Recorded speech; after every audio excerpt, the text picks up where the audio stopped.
근데 어제 CNN 보도였는데 아직 국내 보도 안 된 것 같은데 트럼프 미 대통령이 점점 전문 용어로 뭐죠 이게? 우리나라 말로 미쳐가고 있다고 그러는 건데. 전문 용어가 있습니까? 왜 그렇게 생각하냐면 네네. 이건 아직 행정명령을 구상 중이라고 하던데 이제 그 미국에 입국하는 사람들 있잖아요. 네네. 그 사람들이 사용하는 뭐 페이스북 아이디나 SNS 뭐 트위터 아이디 있을 거 아닙니까? 네네. 그 아이디를 제출하고. 누구한테요? 아니 미국 그 입국할 때 예. 입국 심사관에게 예. 제출하고 본인이 가지고 온 핸드폰의 연락처도 제출하도록 하는 법안에 대해서 연구 중이다. 예. 이게 미친 거죠. 놀랍네요. 거죠. 예. 그러면 미국 가려면은 자기 핸드폰에 연락처 다 주고 SNS 주소까지 알려줘야 되고요. 네, 그 이유는 이제 거기 혹시 테러 단체와의 어떤 연계라든가 이런 게 있을까봐 말이 됩니까? 네, 미친 거죠. 예. 자, 그 나라에서는 그렇게 돌아가고 있어요 지금. 어떻게 될지 모릅니다 거기도. 자, 우리나라 뉴스를 해볼까요 이제. 네, 특검이 최순실 씨가 ODA 사업에도 이익을 챙긴 정황을 확인했고요. 이와 관련해서 체포영장을 청구할 방침이라고 밝혔습니다. 이게 이제 그동안은 제대로 수면 위로 올라온 적이 없는 사건이 이제 나왔어요. ODA 사업. 예. 이 관련 뉴스가 여러 가지가 나왔어요, 어제, 그죠? 네, 그렇습니다. 관련해서요, 오늘 유재경 주 미얀마 대사가 참고인으로 특검 조사를 받습니다. 이번 소환은 미얀마 K타운 사업 관련인데요. 이 사업으로 유 대사가 K타운 사업 추진 과정에서 어떤 역할을 했는지 조사할 방침입니다. 그리고 또 이 대사를 최순실 씨가 직접 면접봤다는 보도도 있었죠. 예, 그렇습니다. 이건 최순실 씨 측근의 진술을 확보한 건데요. 뿐만이 아니라 안종범 전 수석의 수첩에서도 관련된 내용이 있었다라고 합니다. 그랬죠. 그리고 또 관련 보도가 많더라고요. 처음 나온 종류의 뉴스다 보니까 네네. 후속 보도들이 여러 매체를 통해서 나왔는데 왜 이 K타운 사업에 어떤 식으로 관여했냐 이것도 약간 나왔죠. 네, 그렇습니다. 최순실 씨가요, 이 K타운 프로젝트에 한인 기업을 참여시켜주고 그 대가로 기업의 지분을 받은 사실을 특검이 확인했다라는 건데 미얀마 현지 법인 한국기업 M사라는 곳이 있습니다. 여기에 최순실 씨가 차명으로 이 지분을 받았다라는 거고요. 이 프로젝트에는 정부 예산 760억 원이 투입될 예정이었습니다. 자, 이게 한 번도 제대로 수면 위로 올라온 적이 없는 사건이기 때문에 그리고 또 이 해설 기사가 없더라고요. 이게 단편적으로 미얀마 대사가 불러들여졌다, 뭐 공적 개발 원조 때문이다, K타운이다 하는데 해설 기사가 있나 봤더니 없어서 제가 오늘은 이걸 집중적으로 주시 뉴스로 해설해야 되겠다. 네. 이 사건이 이제 앞으로 제가 보기에는 뭐 한두 주 동안 계속 나올 뉴스인 것 같은데 이 기사를 이해하려면 일단 코이카라는 곳을 알아야 돼요. 코이카가 어디냐면은 개발도상국에다가 원조를 네. 하잖아요. 우리도 과거에 이걸 받았죠. 뭐 무상으로 네. 건물을 지어주기도 하고 그죠? 차관을 주기도 하고 그거를 우리나라에서 해요 이제. 네. 개도국의 해외 원조 사업을 하는 이제 외교부 기관 산하기관이죠. 근데 이게 언제부터 관련 뉴스를 따져봐야 되냐면 작년 5월입니다. 네. 히스토리를 좀 짚어주자면 작년 5월에 이 코이카 이사장이 새로 바뀌는데 원래 여태는 전원이 대사 출신이었어요. 외교부. 네네. 그러니까 대사를 한 사람들이 여기 이사장을 했다고요. 왜냐하면 이제 현지에 가서 어떤 원조 사업을 하려면 현지 업무하고도 긴밀하게 협조가 돼야 되잖아요. 현지인들하고도 협조가 돼야 되고. 그런데 새로 부임한 이사장이 무역투자진흥공사 코트라죠, 코트라. 여기 사람이 온 거예요. 여기 출신이. 네네. 근데 여기는 원조하는 데가 아니라 뭐 무역투자 사업하는 곳이잖아요. 산자부 산하거든요. 간단히 말하면 외교부 관련 기관에 산자부 관련 기관 출신이 온 겁니다. 전례가 없는 케이스예요. 코트라 유럽 본부장 출신의 김인식 이사장이 임명돼서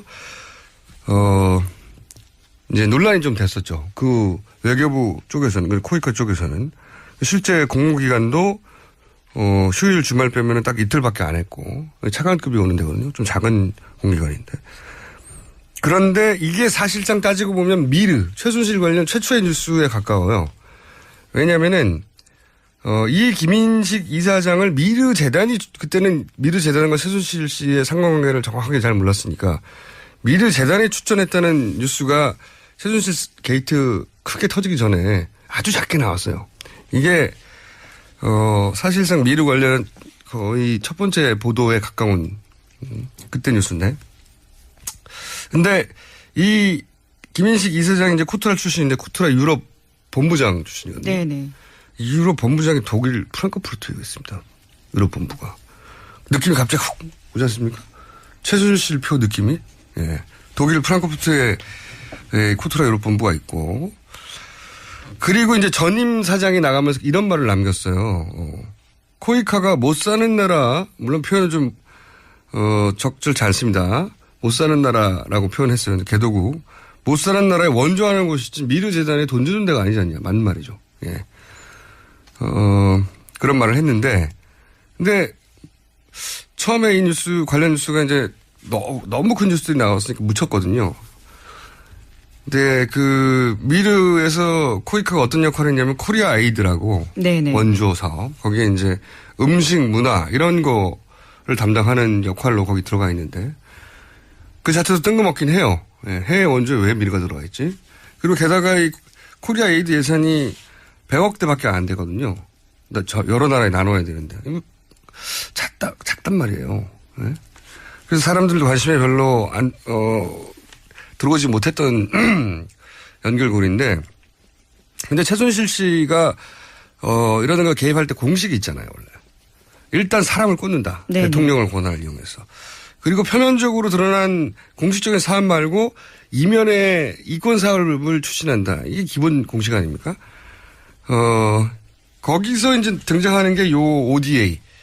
ODA가 그 해외 공적 개발이라고 아까 얘기한 네. 무상 혹은 유상 원조. 건물을 그냥 지어주는 거예요. 우리나라 돈으로. 근데 이걸 비즈니스 모델로 했다고 하는 게 오늘 보도의 핵심인 거예요. ODA를 가지고 비즈니스 모델을 삼았다.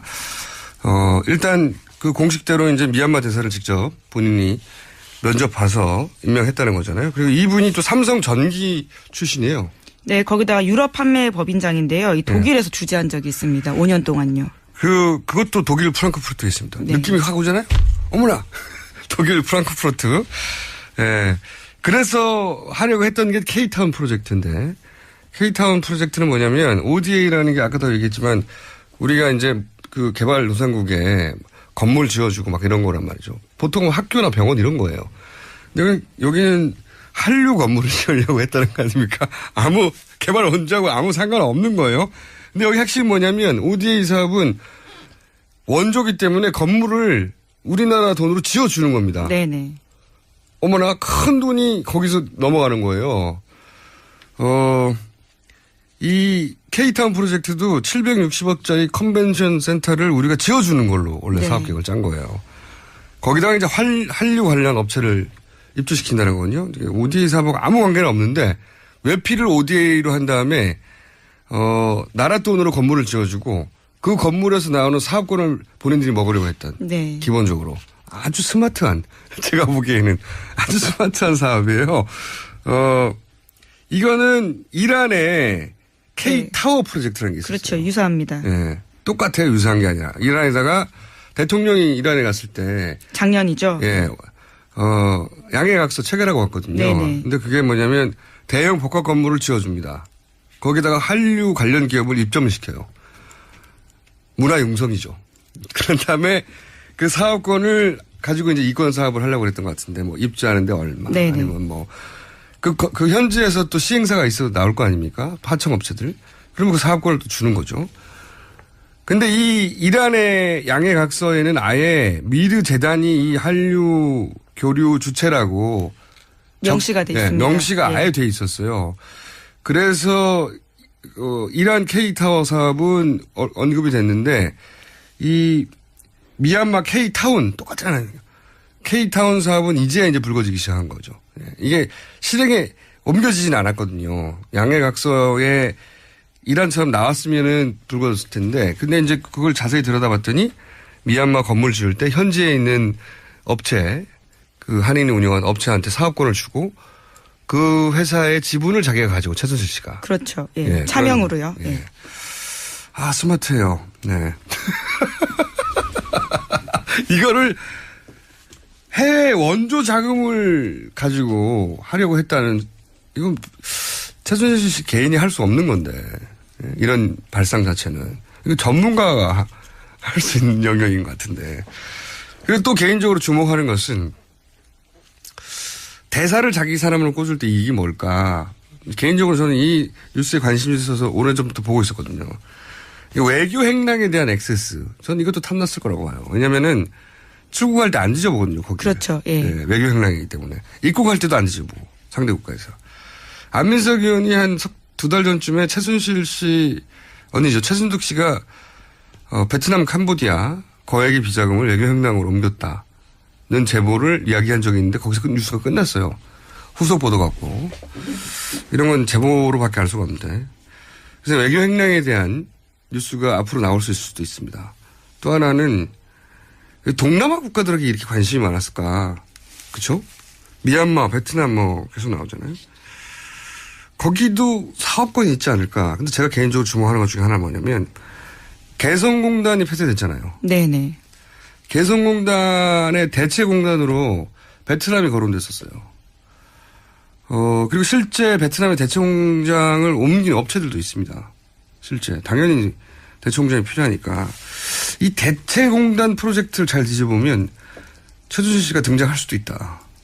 나는 개인적인, 촉이 있는데, 아직 뉴스는 나온 적이 없어요.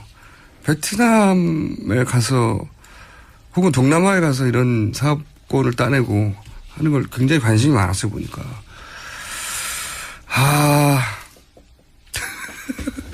최순실 씨는 연구하면 연구할수록, 이건, 대단한데?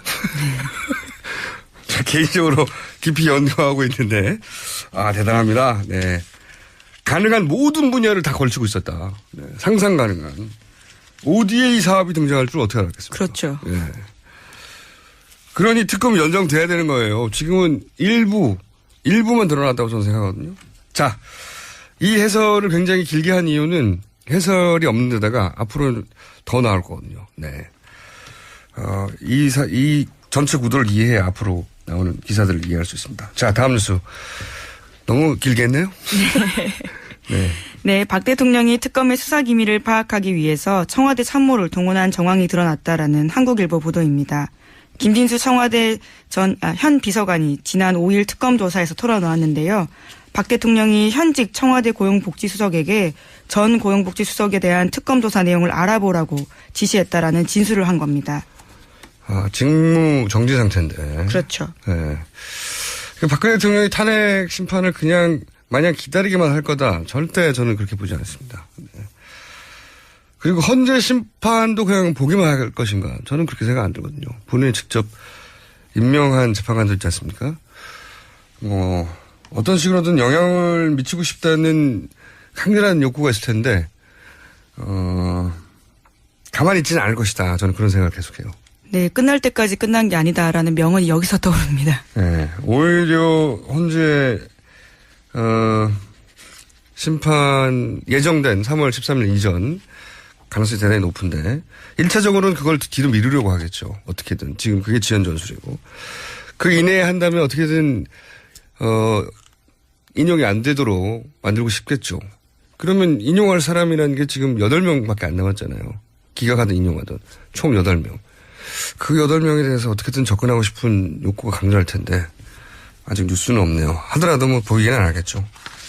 자, 시간이 많지 않기 때문에 제목을 쭉쭉 읽으시고 그중에 제가 네네.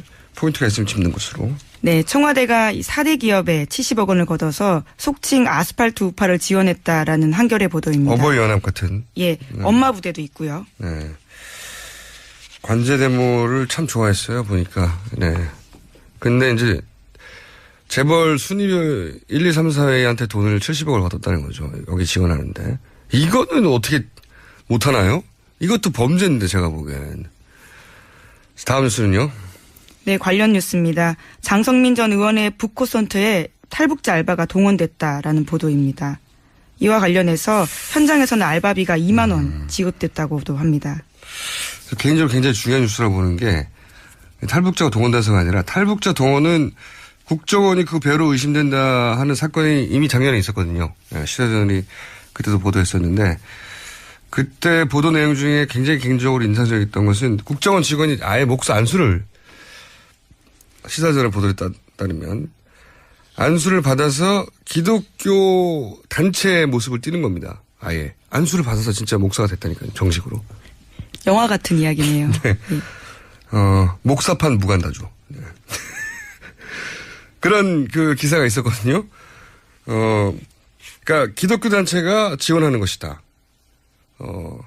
그러니까 국정원이 직원을 목사 안수를 시켜서 기독교 단체의 모습을 띠게 한 다음에 보수 단체 관제 데모에 배우 역할을 했다. 이런 보도가 시사저널에 있었어요. 그러니까 이 기사가 탈북자가 동원됐다. 어떤 정치인의 출판 기념회에. 그게 사실이라면 국정원이 이번 대선에 어떤 식으로든 개입하려는 정황의 일부일 수도 있다는 의미에서 후속 보도가 기대되고 주목해야 될 기사라고 봅니다. 자, 다음 뉴스는요? 네, 무리한 기소 논란이 있었던 세월호 민간 잠수사에 대해서 무죄가 최종 확정됐습니다. 이거는 진짜 결국 현 박근혜 정권에서 세월호 관련해서는 민간 잠수사가 무슨 잘못이 있어요, 그죠? 그러니까요. 네, 끝까지 관련자들을 다 괴롭히려고 했던 거죠. 이렇게 함으로 해서 어떤 효과를 거두냐? 이 민간 잠수사들을 유죄로 만들 수 있을 거라고 생각해서 저는 이걸 했다고 생각하지 않아요. 관심의 포커스를 돌리는 거죠. 정부로 돌아올 관심. 정부 책임론을 엉뚱하게 민간 잠수사를 먼저 기소해서 이 사람들 잘못했다고. 아니, 진짜 뻔뻔한 거예요, 이거. 그렇죠. 민간 잠수사들, 물론 무죄로 확정됐지만 이 개개인들은 얼마나 고생했겠어요. 네, 그 기간 동안 얼마나 고생했을지가 빤히 보입니다. 그때 이제 그 민간 잠수사 중에 사망한 분이 있었잖아요. 네. 네. 그 책임을 민간 잠수사 그룹에게 물은 거죠, 이게. 해양경찰은 책임을 놔두고요. 그러니까 해경은 빠지고. 네. 해경이라는 건 결국 정부잖아요. 예, 예. 정부의 선제적인 이거 슬랩이라고 지난번에 얘기했잖아요. 선제적인 슬랩이죠. 정부로 책임이 넘어오고 관심이 넘어올까봐 민간 잠수사부터 기소해 놓고 그 민간 잠수사의 개인적인 억울한 문제로 바꿔버린 다음에 해경이나 국가에 빠져버리는 거죠. 굉장히 국가라서 절대 해서는 안 되는 치졸하고 비열한 방법인데 했어요. 네. 벌써 시간이 다 됐네요. 제가 뉴스 하나를 너무 길게 하는 바람에. 네. 할 수 없어요. 자, 오늘은 여기까지 하겠습니다. 지금까지. 예, 시사인 김은지였습니다. 감사합니다. 저희가 대선 후보들이 직접 스튜디오에 나오시면 2, 3부를 드리고 전화 통화하면 2부밖에 안 드리는데 기왕이면 스튜디오에 직접 나오시지 왜 전화로 이렇게 섭섭하게. 그런 또 옵션이 있는지 몰랐는데요. 그래요? 이 보좌진들이 저희가 2, 3부를 다 드릴 수도 있었는데 안타깝습니다, 대표님. 네. 다음에 꼭 기회를 주세요. 한 번 더 나오셔서. 열일 제치고 나갈 테니까. 그러니까요. 나오셔가지고 네. 저의 압박을 받으셔야 되는데. 네. 전화는 마음에 안 들면 확 끊어버릴 수 있잖아요. 자, 지금 현재 정의당 공식 후보가 되신 건 아니고 본인의 출마 선언까지만 있는 거죠? 그렇습니다. 네. 그러니까 정의당의 후보가 아니라 이제 경선에 출마한 잠재적 후보 중에 한 분이신 거죠, 지금? 네. 경선을 언제 합니까, 경의당은? 경선 이미 들어갔어요. 오늘부터 선거운동 시작하고요. 2월 16일 날,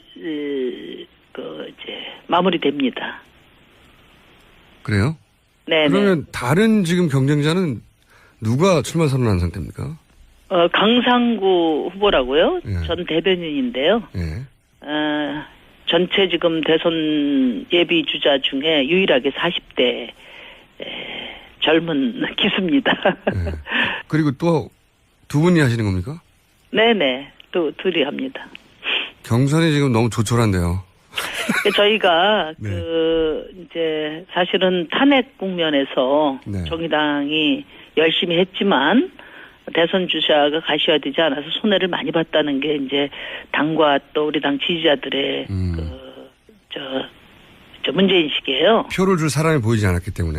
예. 네네. 그것도 원인 중에 하나였겠네요. 예. 그런데 이제 다른 정당들은 이미 일찍이 후보가 가시화됐는데 우리 네. 당은 이제 후보가 없다 보니까 조기에 후보를 가시화시키자는 거고요. 또 뭐 잘 아시다시피 작은 정당에 지금 마이크나 또 화면이 오질 않으니까 예.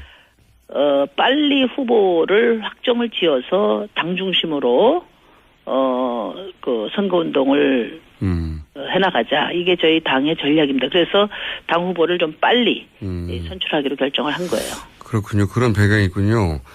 다들 이제 탄핵, 인용이 혹은 뭐 기각이 된 이후로 본격적으로 뭐 경선을 하거나 후보를 확정하겠다는 건데, 여기서는 이제 최소한 한 달 이상 먼저 하겠다는 거네요, 정의당은. 아니, 뭐, 다른 정당은 이미 뭐 몇 달 전에 대선이 시작이 됐고요. 사실 그렇죠. 내용적으로 따지면 이제 저희 당만 열심히, 탄핵, 국면에서 애는 썼는데, 오히려 대선을 뒤로 미루다 보니까, 손해가 크다. 이게 이제 우리 알겠습니다. 당원들의 생각입니다. 네. 지금 그런데 이제 강상구 전 대변인도 뭐 젊은 40대 기수로 의미가 있겠습니다만 사실상 경선하면 심상정 전 대표님이 확정되는 거나 마찬가지잖아요. 그죠? 글쎄, 그럴 것으로 생각을 하는데요. 모든 선거는 예단하기는 어렵죠. 예. 아니, 노회찬 원내대표 정도 나와야지 경선이 되는 거 아닙니까? 근데, 그분은 왜 안 나오시죠? 이심전심이 아니라 노심전심이라는 말이 있을 정도로 저희는 이제 풍찬 노숙도 또 진보 정치하면서 실패도 영역도 다 같이 한 사람이거든요. 그러니까 경쟁보다는 협력이 더 어울리는 관계입니다. 그래서 이번에는 당신이 이게 이제 이심전심 돼가지고 안 나오시는 겁니까? 그러니까 뭐 저는 그렇게 생각하고 있어요. 그건 제가 노회찬 대표한테 여쭤보겠고. 네. 교통정리가 텔레파시 수준에서 했다. 자, 그런데, 이번에 대선에 나가실 면서의 결심. 이게 이제 좀 남다를 것 같아요. 이제 이 국면 자체가 예전하고는 다르지 않습니까? 모든 게. 이번 대선에서 본인이 할 역할 또는 뭐 나는 어디까지 해내야 되겠다 이거 있으십니까? 목표? 가장 중요한 것이요. 제가 출마의 변에도 이야기했지만 한국 사회의 근본적인 변화는 노동에서 막혀 있습니다. 이번 촛불 시민들이 요구하는 정권 교체는 과감한 개혁 정부를 만드는 거거든요. 네, 그런 점에서 하여튼 돈이 실력인 사회가 아니라 노력이 실력이라는 사회를 만드는데 저와 정의당의 역할이 매우 중요하다 이렇게 생각합니다. 그러니까 모든 대선 후보가 양극화 해소를 주장하지만 지금 벼랑 끝에 내몰린 노동을 외면하고서는 그 어떤 해법도 공연불이 될 것이다 이렇게 보고요. 이 시대 정신, 노동이라는 시대 정신을 이번 대선에 가장 중심적인 의제로 만드는 것이 저의 목표입니다. 사실 정의당이 그동안 혹은 진보정당이라고 좀 넓게 말해서 진보정당이 그동안 제기했던 이슈들이 아젠다들이 결국은 대부분 보수정당에서 정강정책으로 흡수됐죠 실제. 그리고 지금 바른정당의 후보들만 봐도 정의당 혹은 그 이전에 진보정당들이 주장했던 것들이 대부분 수용돼 있어요. 수용된다기보다요. 흉내입니까? 지금 대선 주자들 특히 야당 쪽 저 바른당까지 포함해서 대선 주자들의 공약이 원내 정당의 제일 왼쪽에 있는 저희 정의당의 공약 수준을 다 넘어서고 있습니다. 그래서 저희는 좀 보수적으로 가려고 그래요. 근데 이제 중요한 것은 그래요. 맞습니다. 중요한 것은 이제 그렇게 따지면 지난 대통령 선거 때 박근혜 대통령이 경제민주화와 복지, 그러니까 정의당 공약 가지고 당선됐거든요. 그런데 맞습니다. 지금 양극화는 더 심해지고 시민들의 삶은 더 어려워지고 있습니다. 그러니까 저희는 일관되게 시대정신을 앞장서 제시해 왔고 또 지금 모든 후보들이 제시하는 특히 경제민주화, 복지, 노동에 관련된 공약은 아마 원형이 저희 정의당, 진보정당 걸 겁니다. 맞습니다. 예. 그런데 문제는 베껴 쓴 공약, 그러니까 이미 답안지 다 보고 쓰는 공약은 힘이 없습니다. 이제 당선되자마자 나중에 정책 자료집에서 찾아봐야 될 겁니다. 우리 당이 다른 당과의 차이는 저희가 좀 보수적으로 가겠다고 말씀드렸는데 저희는 저희가 제시하는 가치와 정책을 일관되게 실천해 나가고 있습니다. 그리고 앞으로 반드시 실현해 나갈 겁니다. 네, 그거는 저도 믿음이 가고 말씀하신 대로 박근혜 대통령의 2012년 대선 공약집도 거의 정의당 공약을 그대로 갖다 베낀 것과 마찬가지여서 네. 그때 노회찬 대표 그런 말도 남겼습니다. 우리가 진짜 친박이라고. 그러니까 이게요. 지금 어떤 양상이냐면은 요즘에 다 공정사회를 이야기를 하는데 벤처기업도 중견기업이 되고 대기업이 될 수 있는 공정사회 만들겠다. 대선 주자들 다 그렇게 말하는데요. 그 불공정의 원형이 바로 정치입니다. 그러니까 우리 정의당 같이 흑수저 정당 또 저 같은 흑수저 후보도 금수저 후보들하고 공정한 기회가 보장이 돼서 경쟁할 수 있다면은 그렇다면 한국 사회, 한국 정치가 확 바뀔 거예요. 그래서 저는 저와 정의당은 이 흑수저들과 함께 성공하는 그런 미래를 꿈꾸고 있습니다. 반드시 그렇게 할 겁니다. 그래야 한국 사회가 개혁되고 또 국민들의 삶이 나아질 겁니다. 그래서 저는 이제 저쪽은 좌파라서 하는데 이런 공격이 말이 안 된다고 생각하는 게 말씀하신 대로 오른쪽 정당의 공약집을 보면 다 좌파 공약이에요. 공약은 좌파면서 뭐를 좌파라고 공격하는지 모르겠어요. 자, 공약 첫 번째가 정의당의 슈퍼우먼 방지법입니다. 지금 심상정 대표의 슈퍼우먼이 대자가 아니라 방지법인데 이게 무슨 뜻입니까? 지금 이제 우리나라는 이제 한국인이 멸종 위기거든요. 지금 영국의 권위 있는 인구 관련 연구소가 한국을 지구상에서 가장 먼저 사라질 나라를 꼽았어요. 근데 이런 심각성에 비추어서 출산 육아 대책이 너무 아니하다는 거죠. 출산율이 최저니까요, 지금. 네, 돈은 지난 10년 동안 80조 2천억이나 쏟아 부었는데 문제는 이것을 다 여성 문제로 인식했어요. 근본적인 인식 전환이 있어야 된다. 이 출산 육아 대책은 여성 문제이기도 하지만 근본적으로는 노동 문제고 가족 없는 노동을 강요하는 대한민국 시스템의 문제라는 게 저의 인식이거든요. 그래서 여성들에게 슈퍼우먼이 되기를 강요하는 그런 슈퍼우먼 강요 방지법이라고 볼 수 있는 거죠.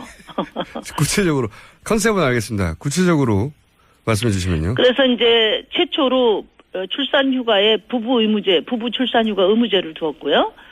부부 육아휴직 의무 할당제를 뒀어요. 그러니까 지금 현재 출산 휴가가 여성 3개월인데 이걸 4개월로 늘리고 남편에게도 1개월 휴가를 일정 기간 내에 사용하도록 의무한다는 거고요. 또 이제 육아 휴직에 대해서는 지금 12개월을 16개월로 늘리면서 그중에 3개월 이상은 무조건 아빠가 휴직을 해야 된다는 파파 쿼터제를 저희가 도입을 했어요. 그리고 이제 좋네요. 아빠도 아이를 키우고 싶죠. 근데 승진에 지장이 되거나 눈치 보기 때문에 쓸 수 없단 말이에요. 그래서 이걸 법으로 강제하고 실현 가능성을 높이기 위해서 이것을 안 지키는 기업에게는 강한 페널티를, 그리고 이것을 지키는 기업에게는 또 강한 인센티브를 제시를 했습니다. 그래서 실현시키는 데 중점을 두었어요. 이게 이제 흔히 말하는 복지국가의 대명사인 북유럽에서는 이미 오래전에 실행됐던 거잖아요. 물론이죠. 예. 네, 이미 그러니까 진작에. 예. 특히나 이제 아이들이 태어나서 영아기에 엄마 아빠가 같이 돌보는 것이 매우 중요하다는 겁니다. 아이들 인성에. 북유럽은 그런 점에서 남편 휴가 또는 휴직을 의무화하고 있어요. 슈퍼 우먼이 되면 해결될 것처럼 자꾸 여성들에게 이 문제에 책임이 있는 것처럼 계속 출산율 문제를 말하고 있는데 그게 아니다. 그리고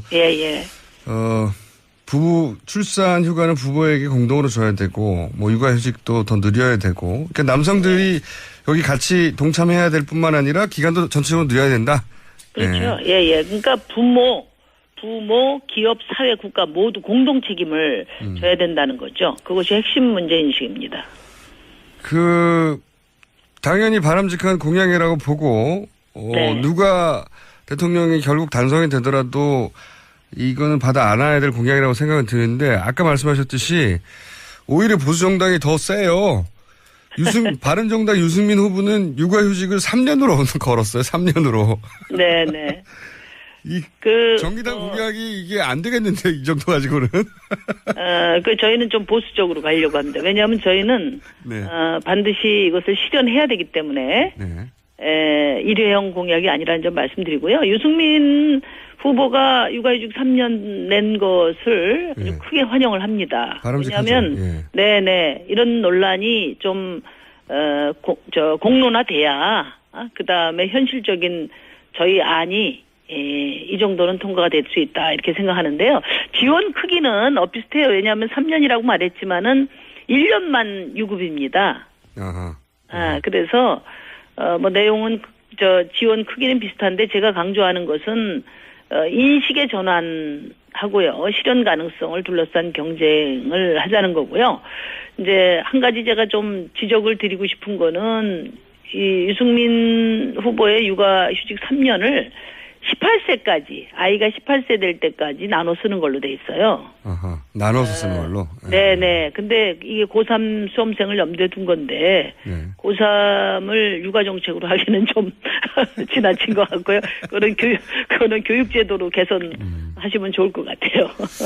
알겠습니다. 근데 지금 보수정당의 굉장히 유력한 후보라고 머릿속에는 인식되고 있으나 실제로 지지율은 안 나오는 유승민 후보를 생각해 보면 지금 심상정 대표님이 따라잡기 가능합니다. 물론이죠. 지지율만 보면 현재. 다만 지금 결정적인 문제가 뭐냐면요.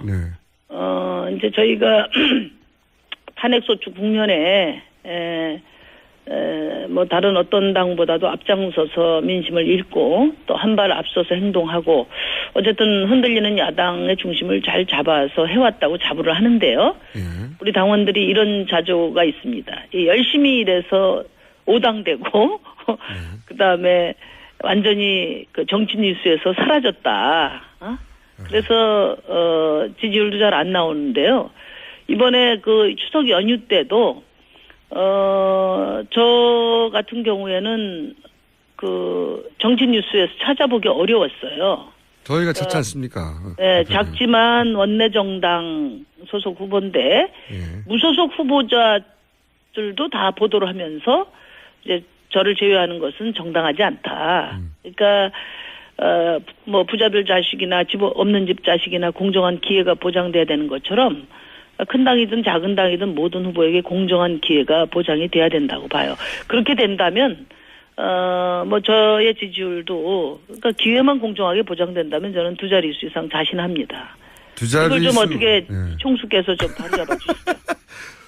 두 자릿수 이상은 제가 보기엔 객관적으로 어렵지만 기회만 공정하게 보장이 되면 지금은 일체 안 나오거든요. 보도가 돼야 지지를 하든지 반대를 하든지 할 텐데 아예 배제되고 있는 이 상황은 정말 매우 불공정하다. 정치부터 공정해져야 사회도 공정해질 가능성이 있는 거거든요. 저 동의하고요. 자, 네. 그런 이유에 여러 가지가 있긴 하겠지만 이유가 뭐 예전에는 당선 가능성만 가지고 얘기했는데 이번에 또 그런 변수 외에도 이 구도가 굉장히 복잡합니다. 뭐 제3지대로는 빅텐트니 뭐 누가 어디로 가네 마네 굉장히 복잡하잖아요. 정치 뉴스 물론 뭐 이제 이게 조기 대선이고 또 정권 교체 열망이 크다 보니까 쏠림 현상이 있는데 그거 갖고 언론의 관행은 설명할 수가 없어요. 그래서 저는 물론 의도적 무시도 있어요. 예. 언론 개혁이 그래서 중요하다 이렇게 생각합니다. 그러면 이 구도는 어떻게 전망하십니까? 그러니까 뭐 제3지대론이다, 뭐 빅텐트다, 연대 방법론이죠. 예전에 이제 진보 진영이 이런 고민을 많이 했는데 이제는 보수에서 이런 고민을 많이 해요. 이제 지지율이 안 나오다 보니까. 최종적으로는 어떤 구도가 될 거라고 전망하시면서 이번 대선에 임하십니까? 저는 뭐 최종적으로는 다자 구도가 될 것 같습니다. 다자 구도. 네, 왜냐하면은 네. 뭐 구여권도 야권도 이게 구도 재편이 결국 맞물려서 돌아가게 되지 않겠습니까? 대표님 소리가 좀 울립니다. 전화기를 예. 그렇게 해주세요. 예. 그러니까 뭐 구도라는 거는 네. 범여권과 야권이 맞물려 돌아가지 않겠냐 이거죠. 네. 그런데 저는 뭐 보수 쪽이 네. 지금 뭐 제3지대다 보수 단일화다 이야기되고 있지만은 결국은 다들 목표가 달라서 합의가 쉽지 않을 거다 이렇게 생각하거든요. 그러면 새누리당 후보 한 사람, 그다음에 그 바른정당 한 사람, 국민의당 한 사람 이렇게 뭐 보수와 중도라고 표현되는 후보들 각각 다 나설 것이다. 그렇죠. 거기가 우선 안철수 후보 같은 경우는 네. 박근혜 정권에 기여한 사람이나 정당은 안 된다고 그랬잖아요. 네. 뭐 그런 원칙에 따르면은 반기문 바른당까지도 안 되는 거고. 네. 반기문 후보가 남는데 이분이 지금 아직 어디 자리를 잡지를 못하고 계세요. 네. 그러다가 또 그대로 좌초되는 수도 있고 조금 더 지켜봐야 되는데요. 그리고 또 유승민 후보는 또 뭐 얼마 전에 그 방송에서 들어보니까 뭐 국민의당의 민생 정책은 동의를 하지만 사드 반대 같은 안보에는 절대 동의할 수가 없다. 네. 그래서 거기랑은 원칙 있는 연대가 안 된다 이렇게 말을 했단 말이에요. 네. 그러면서도 단일화는 하겠다고 했어요. 보수 후보들 사이에. 그러니까 보수 후보들 사이에 단일화 하겠다는 것은 결국은 반기문 후보에 대한 단일화 요구 아니냐. 네. 그러니까 반기문 후보가 제3지대로 헤매지 말고 나랑 경쟁하자. 네. 그런 뜻이라고 저는 보고 있고요. 유승민 후보의 제안이. 네. 그런데 반기문 후보가 보수 단일 후보가 아니라 제3지대 통합 후보 타이틀을 꿈꾸고 있지 않습니까? 네네. 그래서 둘의 꿈과 목표가 달라서 합의가 쉽지 않을 거라고 생각해요. 그러면 정의당은 그런 구도 속에서 마지막까지 간다라고 일단 언론 보도를 했고 실제로 마지막까지. 그러니까 네. 제가 드리는 말씀이 네. 다 이렇게 기반도 튼튼하지 않고 정치적 주소도 불분명하고 자신들의 이 야망을 꿈꾸는 이런 사람들에 의해서 대선판이 네. 이렇게 합종연행 흔들리는 이런 정치를 언제까지 할 거냐 이거죠. 네. 이런 모든 판은 구도조차도 국민들이 결정하게 해야 한다. 그런 점에서 제가 선진적인 연합 정치가 가능한 그런 결선 투표제 도입이 절실하다 이렇게 주장을 하는 겁니다. 지금까지는 후보 간에 철진한 후보까지 다 어디 무슨 합종연행에 한 자리 끼어서 복권을 꿈꾸고 하는 이런 정치가 계속 반복되니까 대한민국 정치가 앞으로 나아갈 수가 없는 거예요. 그래서 결선 투표제를 도입하면은 1차에 또 유권자들이 키워주고 싶은 정당, 자기가 좋아하는 후보 마음대로 찍고 2차는 또 당락을 결정짓는 그런 투표를 함으로써 유권자의 투표 자유투표의 범위를 넓히고 그다음에 구도도 유권자가 결정해 주는 거죠. 그렇게 철저히 유권자의 어떤 주권을 존중하는 그런 제도를 도입함으로써 우리 정치를 현대화해야 한다 이렇게 생각하고요. 저는 결선 투표제 도입을 바탕으로 한 정권 교체 연대를 해야 된다고 생각을 합니다. 결선 투표제가 된다면 예를 들어서 이제 조금 더 오른쪽에 있는 사람들과 조금 더 왼쪽에 있는 사람들이 결선 투표 결선에 가서 연대할 수 있다. 단일화라는 방식으로 더 이상 얘기하지 말고 그것을 결선 투표 제도로 안에 녹여내자. 이런 얘기. 결선 투표제를 하게 되면 특히나 이제 이번 그 대선은요.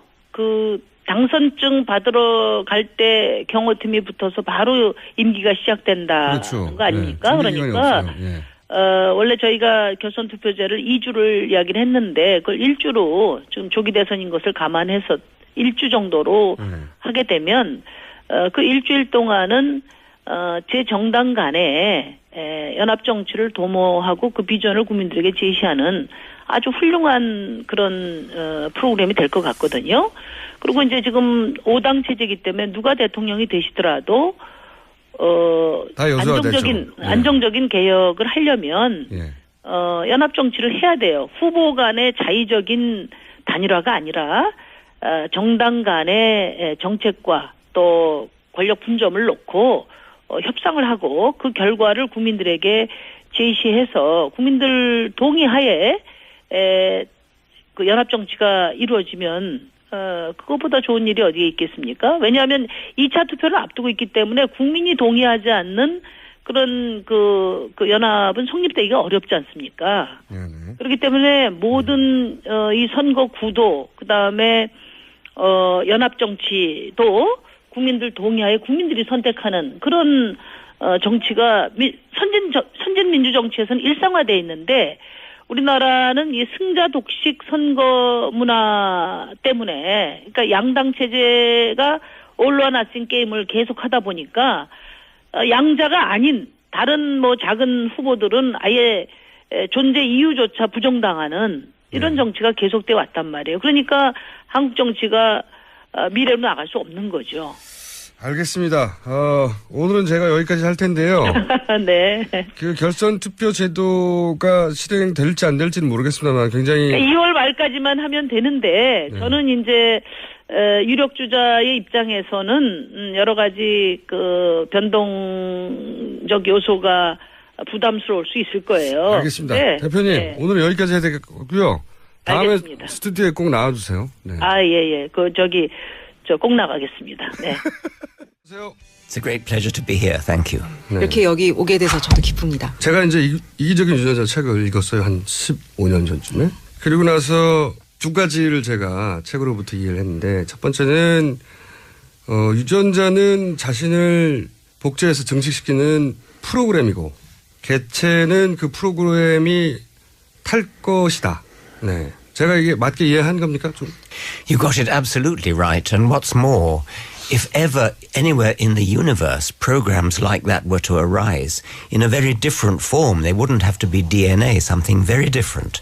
If ever they arise and have the power to influence their own chance of replication, then that will give rise to some kind of life. Life is all about programs riding in vehicles. 100% 맞는 말이고요. 그 외에 조금 더 덧붙이자면 우주 어디에서든 간에 이러한 자기를 뭔가를 반복하려는 그런 것이 생긴다면 이것은 꼭 DNA가 아닐 수도 있습니다.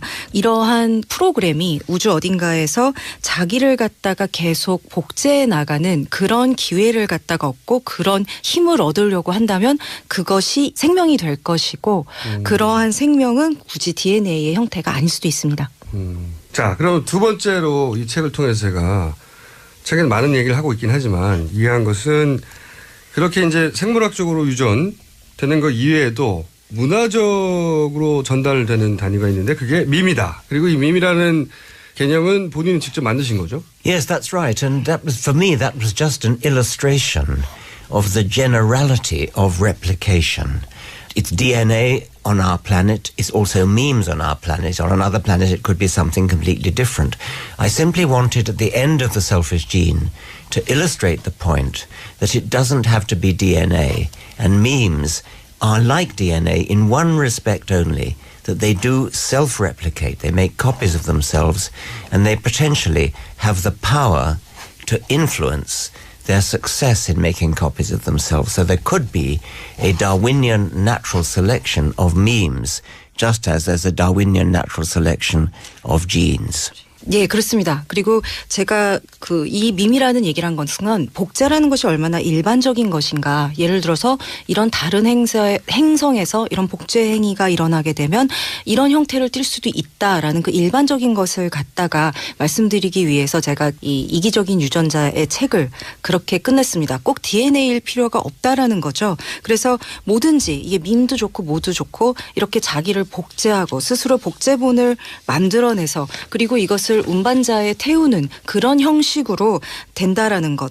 그것이 사실은 그 다윈의 자연 선택이 굳이 DNA가 아니고 진이 아니더라도 이런 형태로도 나타날 수 있다. 이런 얘기를 하고 싶었던 겁니다.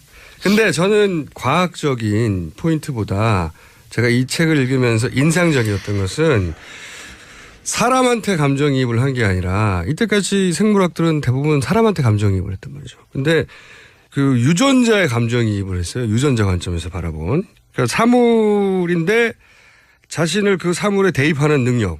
이게 없으면 이런 이론이 탄생하지 않았을 것 같은데.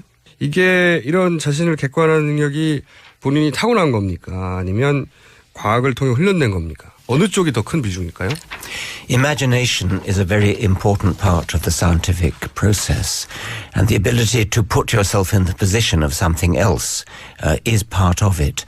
I once heard the great French molecular biologist Jacques Monod say, when I'm trying to solve a problem in chemistry, I say to myself, if I was an electron, what would I do next? 상상력이라는 것은 과학의 굉장히 중요한 부분입니다. 그러니까 그렇기 때문에 이렇게 우리가 사물에 우리가 이입을 해서 상상을 할 수가 있는 거죠. 그 프랑스의 유명한 그 분자생물학자인 자크 몰로는요. 화학에서 내가 뭔가 해결 못할 문제에 부닥치면 내가 만약 전자라면 요 다음에 어떤 일을 할까 이렇게 상상을 한다고 하셨습니다. Many people, many biologists are capable of saying to themselves, if I was an elephant, or if I was a lion, or if I was a fish, what would I do next? What I did was to go one stage further and to say, if I was a DNA molecule, what would I do next? It's a greater jump of the imagination to do that. And I think it's an important one, because if you say to yourself, if I was a lion, or if I was an elephant, you may not get the right answer. Unless you put yourself in the position of the genes of the lion or the elephant. And then you do get the right answer when solving evolutionary problems. 물론 많은 생물학자들이요. 내가 코끼리라면, 내가 사자라면, 내가 물고기라면 그 요 다음에 어떤 행동을 할까 이렇게 상상을 합니다. 저는 여기서 하나 더 나아가서 내가 DNA 분자라면 어떤 생각을 할까, 어떤 행동을 할까 이렇게 상상을 한 겁니다. 사실 이것은 굉장히 중요한 도약입니다.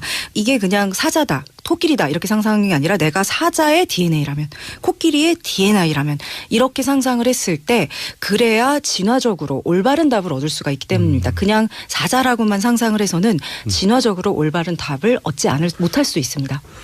책을 읽고 나서 어떤 생각을 했냐면 과학이 이 사람에겐 도구고 그리고 자기 객관화 능력도 굉장히 뛰어나고 그 두 가지를 가진 굉장히 새로운 유형의 대중적인 철학자가 나타났다. 과학을 도구로 사용할 뿐이지 일종의 철학자다. 새로운 유형의.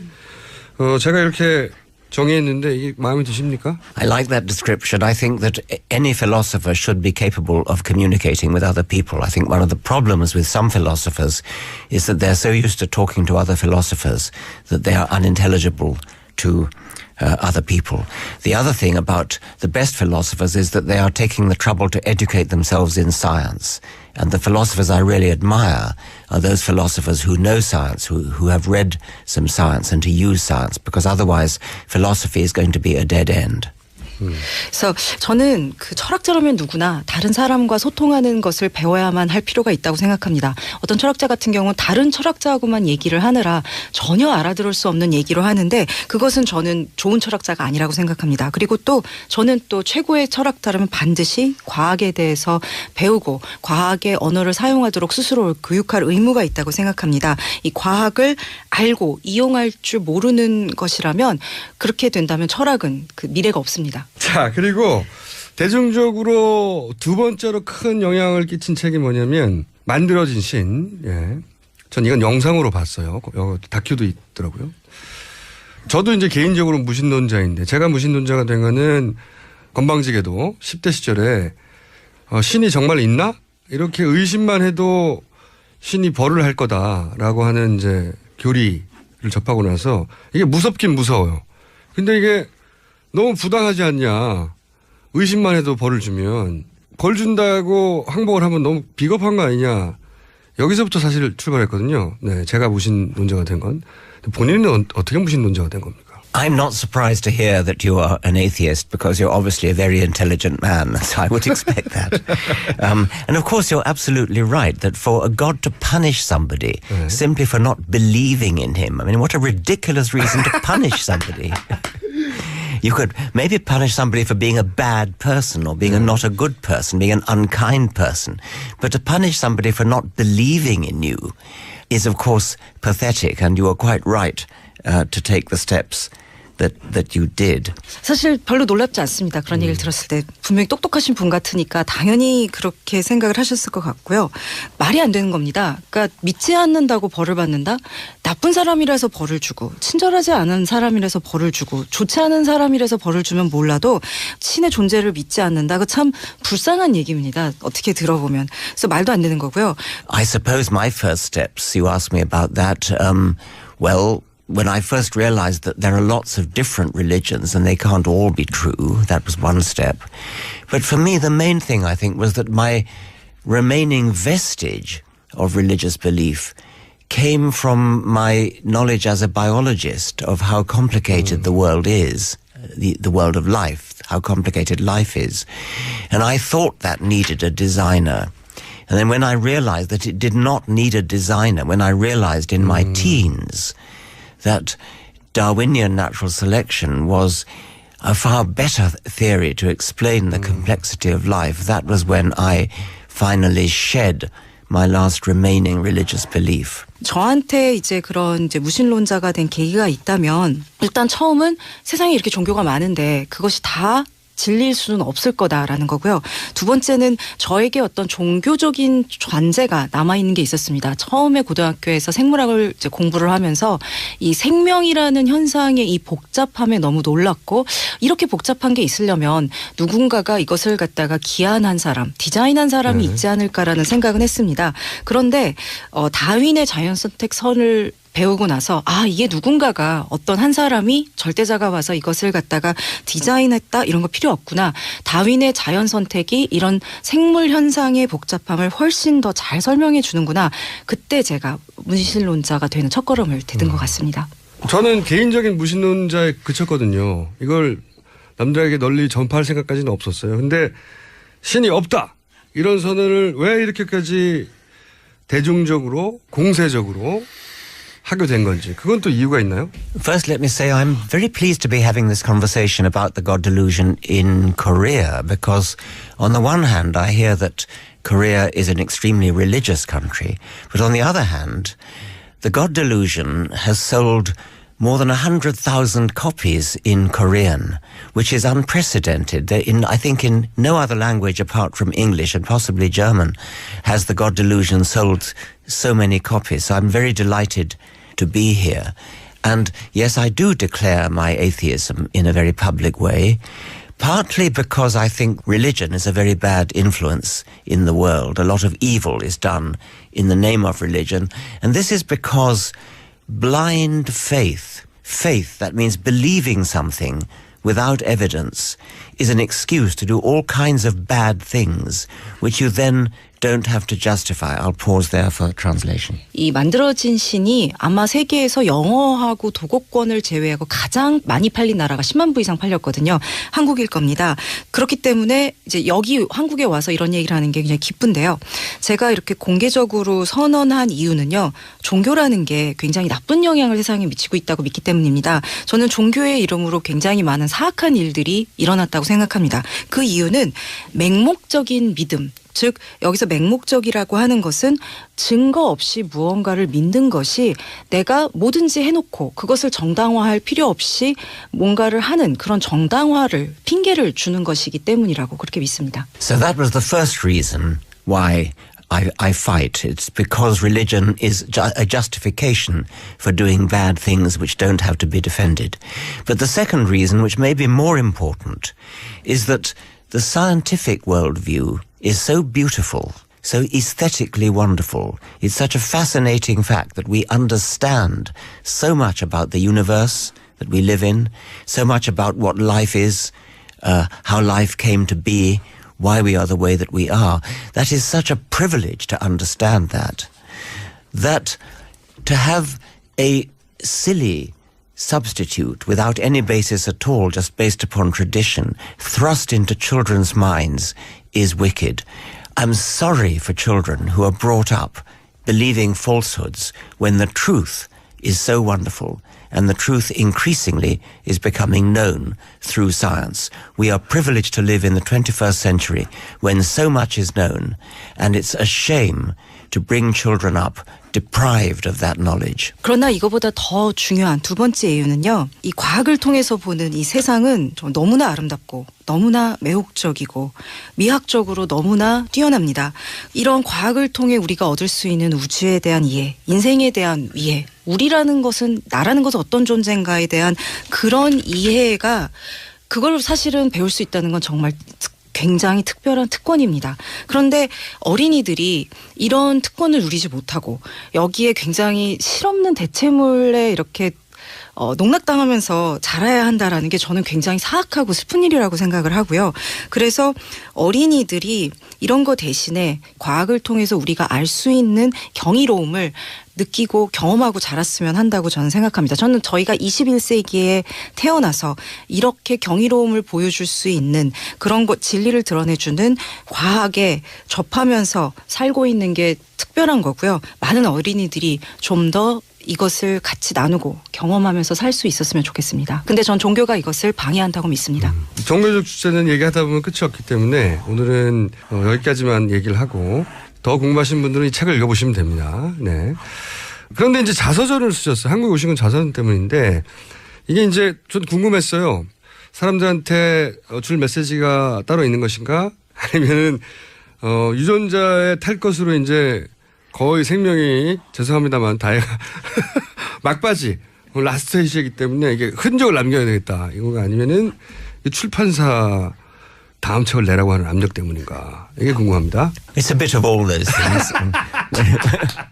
when you're getting older, it's quite a natural thing to want to write down your experiences. I've had a very good life in which lots of funny things have happened to me, and I like to share those funny things. I like to think that both volumes of my memoir, both An Appetite for Wonder and Brief Candle in the Dark, are filled with really quite funny stories about people that I've known, some of them famous, some of them not famous.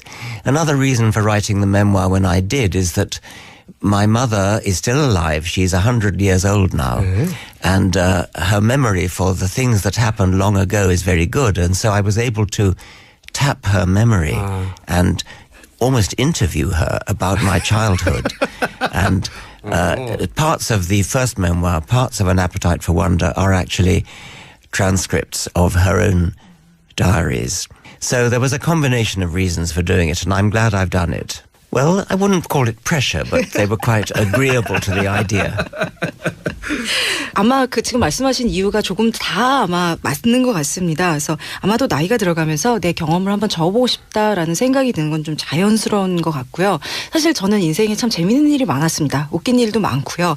그래서 그 제가 이제 자서전이 2권으로 돼 있는데 2권 다 제가 겪었던 많은 재미있는 일화들, 또 많은 만났던 유명한 사람도 있고 유명하지 않은 사람들과 겪었던 재미있는 일들을 이제 많이 좀 적었습니다. 그리고 또 한 가지 이유는요. 제 어머니가 아직 100세십니다. 근데 아직 살아계세요. 아직 기억력이 아주 좋으십니다. 그래서 사실은 1권 같은 경우는요. 거의 제가 어머니에게 제 어린 시절에 대해서 어머니가 기억하는 바를 인터뷰한 거, 그리고 어머니의 일기장을 갖다가 옮긴 거, 그런 것에 가깝습니다. 그리고 저는 압력이라고까지는 얘기를 안 하고요. 출판사가 그런 이제 아이디어를 냈을 때 제가 동의를 한 거죠. 근데 이제 제가 써오신 책을 보면서 무슨 생각을 했냐면, 이런 책을 쓴 사람이 정치에 관심이 없을 리가 없다. 그래서 제가 여쭤보고 싶은데, 최근에 이제 트럼프가 당선됐고 위대한 미국을 만들겠다고 했는데, 혹시 여기에 대해서 코멘트 하실 게 있는지요? Donald Trump is a vain, blustering, illiterate barbarian. He's never read a book in his life. 그 도널드 트럼프는요. 허영에 가득 차고 헛소리나 짓거리고 아마 글도 못 읽는 야만인일 겁니다. 아마 평생에 책 한 권도 안 읽어봤을 거라고 제가 장담할 수 있습니다. He talks about making America great. America was pretty great before he came along. It's going to become a lot less great by the time he's finished with it. In many ways, democracy had the seeds of its own destruction built into it. So far, American democracy survived pretty well. But this is going to be a crisis. It was always possible that the democratic process would yield a president totally and utterly unfit for the job. No qualifications for the job, quite the contrary, the reverse. The point has been made that if you're going to have an operation, you want to have a surgeon who is qualified in anatomy and in surgery and who knows what he's doing. If you're going to get in an airliner, you want to have a pilot with many hours flying experience who knows how to fly a plane. Democracy is capable of delivering the equivalent of a surgeon who has never touched a scalpel in his life, or a pilot who has never touched the controls of a plane in his life. Worse, Donald Trump is a malign, malevolent, vain, prejudiced man who is worse than incompetent. He is a disaster, and we can only hope that America and the world survives. He is a climate change denier. He's a racist. He's a sexist, misogynist, and the only hope, I think, for the moment is that he will be impeached. However, his vice president is in some ways even worse. His vice president is a creationist, which Trump probably isn't. But at least the vice president knows how politics works and knows how a country is run. 미국을 위대하게 만든다. 미국 도널드 트럼프 전에 상당히 위대했어요. 근데 아마 도널드 트럼프가 나갈 때쯤이면 아마 훨씬 덜 위대할 겁니다. 민주주의에는 그 안에 늘 이런 자멸의 시가 있습니다. 근데 지금까지는 그걸 잘 피해서 살아왔는데 이거 지금 확실히 위기인 것은 맞습니다. 그 민주주의에는요, 늘 전혀 완전히 철저히 자격을 갖추지 않은 그런 대통령을 늘 뽑을 수 있는 그 위험이 민주주의라는 절차에 늘 있기는 합니다. 근데 우리가 수술을 받을 때는요, 그 우리가 수술할 의사가 자격을 갖춘, 해부도 좀 알고 해부학도 잘 알고 수술하는 방법도 잘하는 그런 의사가 해주길 원하고, 우리가 비행기를 타면 우리 비행기를 조종하는 사람이 비행기에 대해서 잘 조종할 줄 아는 사람을 하기를 원합니다. 그러나 민주주의에서는요, 칼 한 번 만져보지 않고 조종관 한 번 건드려보지 않은 그런 의사나 그런 조종사가 나올 확률이 늘 그 안에 상존을 합니다. 그런데 트럼프는 이거보다 더 나빠요. 무능한 거를 넘어서서 허영과 악의에 가득 차 있습니다. 그래서 정말 재앙이라서 저는 지금 미국과 세계가 도널드 트럼프를 살아남을 수 있을까 걱정을 합니다. 지구 온난화도 지금 부정하고 있고 그 여성을 혐오하고 있고 인종차별주의자고요. 유일한 희망은요 탄핵밖에 없지 않을까 생각을 합니다. 사실 지금 부통령은 어떤 면에서는 더 나쁩니다. 창조주의자거든요. 그러나 적어도 국가가 어떻게 운영을 해야 되는지 정치라는 이게 어떻게 되는지 거기에 대해서는 좀 아는 사람입니다. 탄핵만이 유일한 희망이 아닐까 합니다. 그 영국의 브렉시트 있잖아요. 그게 도대체 어떻게 된 일인지 경제학자의 해석은 제가 많이 들어봤어요. 근데 진화 생물학자의 관점에서 영국인들이 최근에 왜 이러는지 설명 좀 해주세요. I think you should listen to economists and not evolutionary biologists on this topic, and that's really part of the problem that David Cameron, in his vanity, decided that he could win this, and he decided to hand over to the British people, who on the whole know nothing about economics, a very important constitutional change of immense complexity. You cannot take a decision about something so complex as leaving the European Union unless you know a lot about economics, a lot about history, a lot about politics. It is a major constitutional change, and as such, one would normally expect something like a 2/3 majority rather than a simple majority. Cameron went for a simple majority because he was vain enough to think that he would win anyway. 이 질문은 진짜 경제학자한테 하시는 게 맞는 것 같습니다. 사실 바로 이 부분이 문제가 아니었냐 해요. 데이비드 캐머런 같은 경우가 너무 이제 허영심에 나 이거 이길 수 있어라는 생각에 무리한 수를 둔 겁니다. 사실은 EU를 떠난다는 결정은요. 굉장히 복잡한 여러 가지 것들을 고려야만 하는 그런 결정인데 이것을 일반 영국 사람들이 일반 시민들이 할 거다. 따라줄 거다라는 아주 그 터무니없는 생각을 한 겁니다. 그런데 이것이 EU를 떠나는 것 같은 문제는 경제적으로, 역사적으로, 정치적으로 굉장히 큰 사실은 중요한 의미를 가집니다. 그래서 이걸 이해를 해야만 제대로 된 결정을 내릴 수 있는데도 이것을 갖다가 난 할 수 있어. 이거 사람들이 해줄 거야 라고 허영심에 믿은 게 큰 잘못이고요. 두 번째는 이것이 엄청난 헌법적인 영국의 변화를 갖고 옵니다. 그랬으면은 이게 국민투표가 그 3분의 2가 찬성하는 걸로 해야 되는데 그냥 단순한 다수결 반 50% 이렇게 한 것도 그것도 또 역시 저는 카메론이 너무 이것을 우습게 본 본인의 허영에서 나 그래도 이길 수 있다 이렇게 생각한 데서 온 결과라고 생각을 합니다. 알겠습니다. 이제 알파고 같은 인공지능이 나왔어요. 이게 이기적인 유전자 이론을 바꿀 만한 사건인지 그리고 인류가 진화해가는 특징을 바꿀 만한 등장인지 이론이 바뀌냐 아니면 더 나아가서 진화적 특징이 바뀌냐 어떻게 보세요? Well, artificial intelligence fascinated me for a very long time, ever since I first started reading about it, I suppose in the 1960s, a long time ago. It hasn't progressed quite as fast as some people thought it would. In particular fields it has, like chess and Go, but the more general field of interacting with the world at large, I think it's probably true to say that no artificial intelligence program can yet pass a very thoroughgoing Turing test, the test of whether you can fool a human being into thinking he's talking to another human being as opposed to a machine. I'll pause for the moment. Okay. 그래서 사실 인공지능이란 문제는 오랫동안 저를 이제 매혹시킨 주제 중에 하나였습니다. 그게 이제 1960년대 처음 여기에 대한 얘기가 나왔는데 그때부터 굉장히 관심이 있었는데요. 사실 생각만큼 이게 빨리 진행되진 않았습니다. 물론 이제 체스나 바둑 같은 분야에서는 상당히 이제 이루어졌지만 좀 더 일반적으로 이 세상과 널리 소통해야 하는 이런 분야에서의 그 이런 인공지능의 발달은 글쎄요. 저는 이런 그 튜링 테스트 그래서 지금 사람한테 이렇게 테스트를 했을 때 내가 지금 그냥 완전히 사람하고 하고 있다. 기계랑 지금 하는 게 아닌구나. 이럴 만큼 사람을 속일 수 있을 만큼의 그 테스트를 아직 통과한 수준은 아니라고 봅니다. There are respected scientists such as Stephen Hawking and respected individuals such as Elon Musk who are very worried about AI and who feel that in the future artificial machines, robots, computer programs may become so powerful and so human-like that they may be able to usurp human functions more and more completely, and eventually human beings may become redundant and unnecessary except as slaves to manufacture more computers and robots. I don't know what I think about that.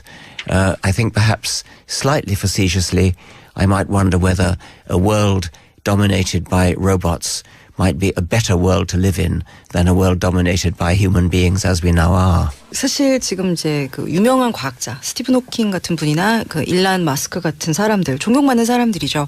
걱정을 합니다. 그래서 이 AI가 지배하는, 로봇이 지배하는 세상이 됐을 때 그 이런 인간 기능들이, 인간 사회가 전복되고 인간이 필요 없어져서 단지 더 많은 기계를 생산하는 것 외에는 아무 일도 하지 못하는 노예가, 기계의 노예가 되지 않을까, 그렇게 이제 생각을 하는데요. 저는 글쎄요, 어쩌면 그렇게 로봇이 지배하는 세상이 꼭 지금보다 나쁠 것인가, 그런 생각을 하기도 합니다. And whether you regard it as an evolutionary progression or not, it is an interesting science fiction speculation that at some future date there may be a world completely populated by silicon creatures who look back to a kind of dawn age when there were soft, squishy, wet, carbon-based life forms who created them. Maybe the world will be a better place by then. Maybe these robots will look back on a major change in the evolutionary process which took place somewhere around our present. 이렇게 가는 게 어떤 진화적으로 진보인지 앞으로 가는 건지 아닌지는 모르겠지만요. 한번 저희가 그 SF적인 상상은 해볼 수 있을 것 같습니다. 먼 훌란 미래에 그 실리콘을 기반으로 한 생명체가 먼 이제 과거의 역사를 되돌아보며 역사의 여명에 이런 시대가 있었지. 옛날에 이 탄소를 기반으로 하고 끈적거리고 이렇게 꿀렁꿀렁하고 이런 생명체가 있었다가 어느 순간에 이런 굉장히 진화의 도약이 있었던 때가 있었어. 이렇게 회상을 하는, 어쩌면 그때가 지금 저희 21세기가 아닐지 한 생각은 해봅니다. 그리고 이제 이 방송을 이제 듣고 나서 자서전을 살까 말까 망설일 수 있잖아요. 그런 사람들한테 딱 한마디 들려주고 싶다면 뭐라고 하시겠어요? I've written some 14 books. Most of them are about evolution. Most of them are about science. One of them is about religion. All of them, I like to think, value truth. All of them speak to the reader. In all of them I've attempted to put myself in the position of the reader so that the reader really understands what's on the page. I like to say to myself, what might the reader misunderstand here? How can I change the words so that the reader will understand? How can I change the words so that the reader will be inspired? I try to write in a poetic way as well as in a scientific way. I think it's possible for science to be great poetry. I would like to think that one day a scientist might win the Nobel Prize for Literature. 제가 지금까지 14권의 책을 썼습니다. 이제 한 권만 빼고 종교에 대한 거 한 번 다 진화하고 과학에 대한 책이긴 한데요. 저는 이 모든 책을 쓰면서 진리라는 것을 갖다 귀중히 여겼고 또 독자의 입장에서 쓰려고 노력했다고 말씀드릴 수 있을 것 같습니다.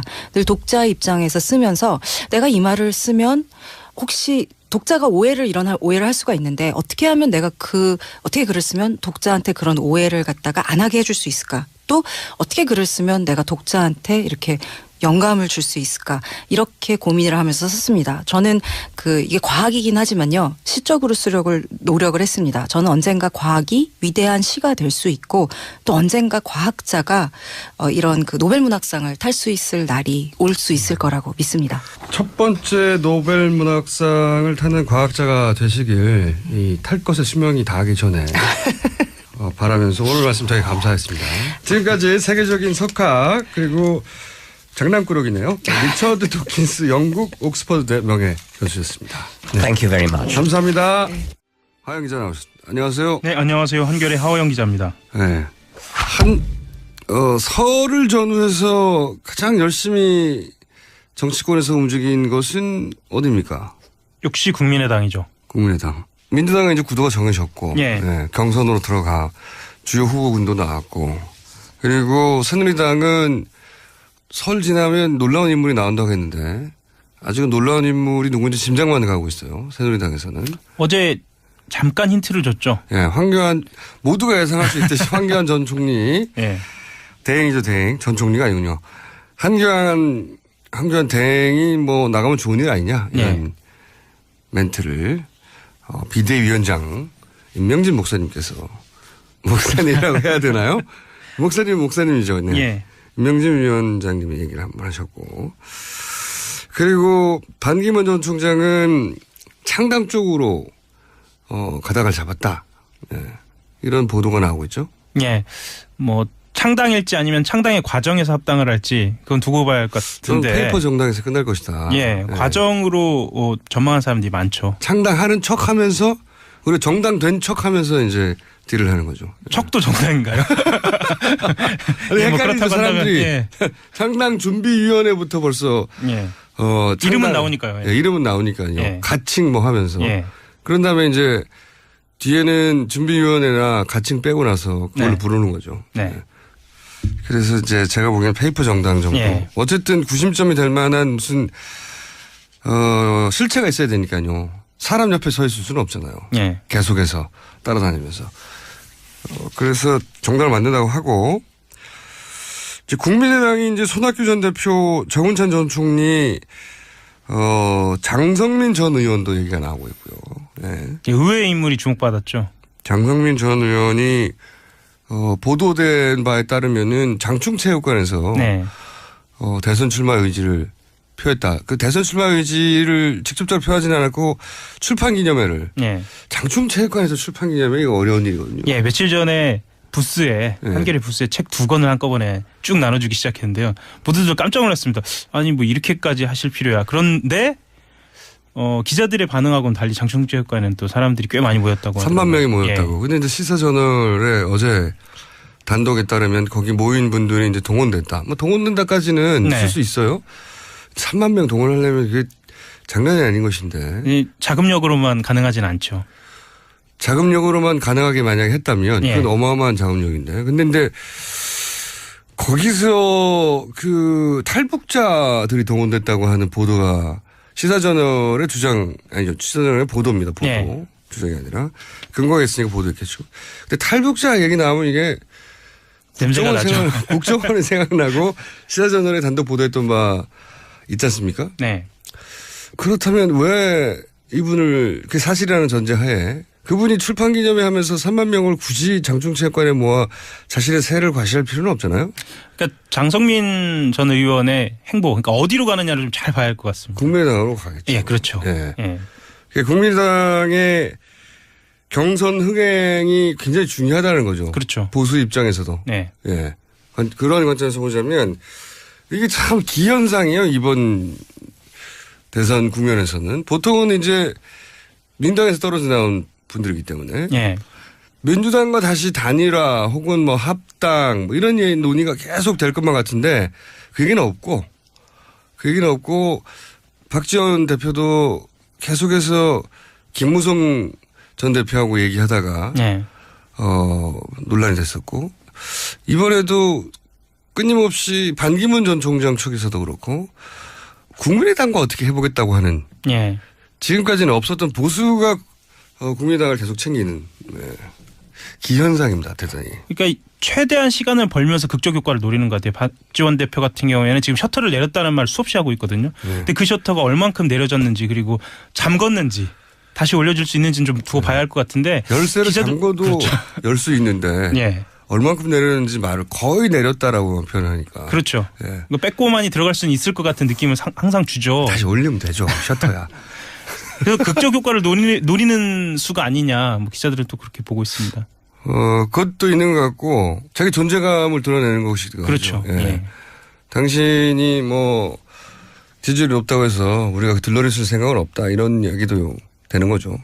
그 벌써 1년이 좀 넘었는데요. 그 목포 가면서 박지원 대표하고 한 이야기 중에 하나는 본인이 절대 호남 민심에 반하는 그 행보를 하지 않겠다라고 얘기를 했거든요. 왜냐하면 본인 스스로는 자기의 마지막 뭐랄까요. 정치를 마무리할 수 있는 공간이 호남이기 때문에 그러면 호남의 민심이 어떻게 움직이느냐를 볼 때 지금 정권 교체고요. 그거를 고려할 때는 반기문 총장하고 지금 손을 잡을 수는 없는 상태인 거죠. 네.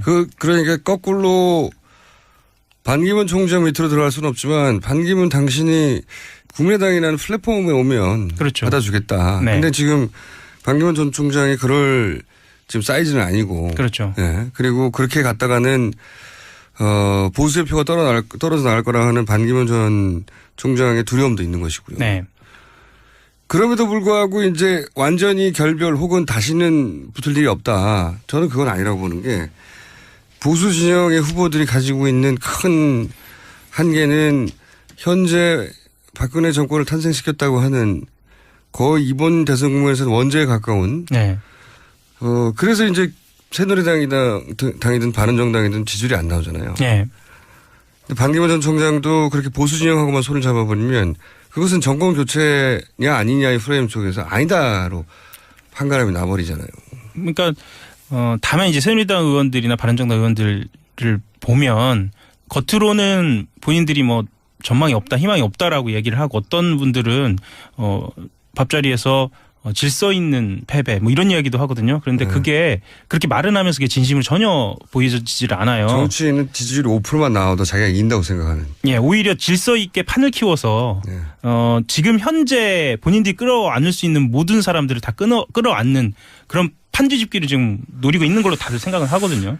그런데 이제 자기들 힘만으로 부족하고 거기에 이것이 이 사람하고 붙으면 이것이 정권 교체인가 아닌가 헷갈리게 하는 역할을 할 수 있는 유일한 정당 혹은 인물이 국민의당이기 때문에 국민의당을 끊임없이 이제 이 변수를 놓고 있는 거죠. 이분들이 끌어들일. 그러니까 국민의당이 지금 선전을 하는 거는 그 바른정당하고 새누리당한테도 전혀 나쁜 상황이 아니라고 본인들도 생각하고 있어요. 당연하죠. 그래서 이제 국민의당이 거꾸로 손을 내밀어서 이쪽 진영의 후보 예를 들어 반기문 전 사무총장 후보의 손을 내밀어 손을 맞잡고 반기문 전 총장 당시는 10년 동안 국제외교만 맡았으니까 외치를 맡으시오. 네. 대통령, 이원 집정부제나 이제 분권형 대통령 이게 많이 나잖아요.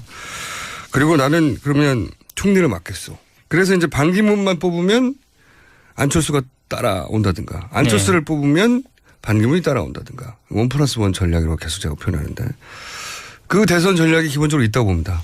그러니까 지금 여권에서도 전략 두 가지가 뭐랄까요 양립하는 것 같은데 하나는 황교안 총리로 가자라는 쪽이 있고 다른 한쪽은 말씀하셨던 것처럼 안철수랑 카드 있지 않느냐라고 하는 그 두 가지가 지금 대립되고 있는 상황이 아닌가. 황교안 전 총리 단독으로 집권이 가능하겠는가. 인기가 아무리 올라간다 한들 그 새누리당의 지지율이 아무리 못해서 10% 선을 유지하는 것처럼 하지만 지지율이 올라오지는 않는 것처럼 그렇죠. 황교안 전 총리도 10%까지는 갈 수 있는데 과연 그걸 뚫고 넘어갈 수 있느냐. 이런 고민이 있을 테니까 누군가 손을 잡아야 된다는 생각 계속 할 거야 뭐. 그렇죠. 정지석 원내대표 같은 경우에는 어제 페이스북에다가 황교안 총리가 지금 본인이 출마한다고 하는 것은 말이 안 된다. 엄청나게 어찌 보면 좀 본인이 사표 내고 본인이 수리하는 거죠. 예. 그렇게 강하게 반대를 했거든요. 예. 여기에 조심스럽게 좋아요를 누른 사람이 박지원 대표입니다. 예, 아무도 아마 그 명단은 들여다보지 못했을 거예요. 근데 기자들이 또 꼼꼼하게 들여다보니까 좋아요 명단을 쭉 보니까 박지원 대표가 있더라고요. 황교안 전 총리가 아니라 자꾸 둘 다 전 총리라고 하는데 머릿속에 이미 전 총리인 거죠. 황교안 대행이 나올 경우 본인들이 그리는 그림이 흐트러질 거라고 생각하는 분들이 지금 이런 얘기를 하는 거죠. 예. 정진석 전 원내대표는 반기문 맨 아닙니까? 그렇죠. 예. 그리고 이제 박지원 대표도 안철수하고 이렇게 그림을 반기문 정도 그림 혹은 다른 분하고 그림을 그려야 되는데 이게 갑자기 황교안 대행이 나와버리면 그림이 달라지니까요. 그렇죠. 예.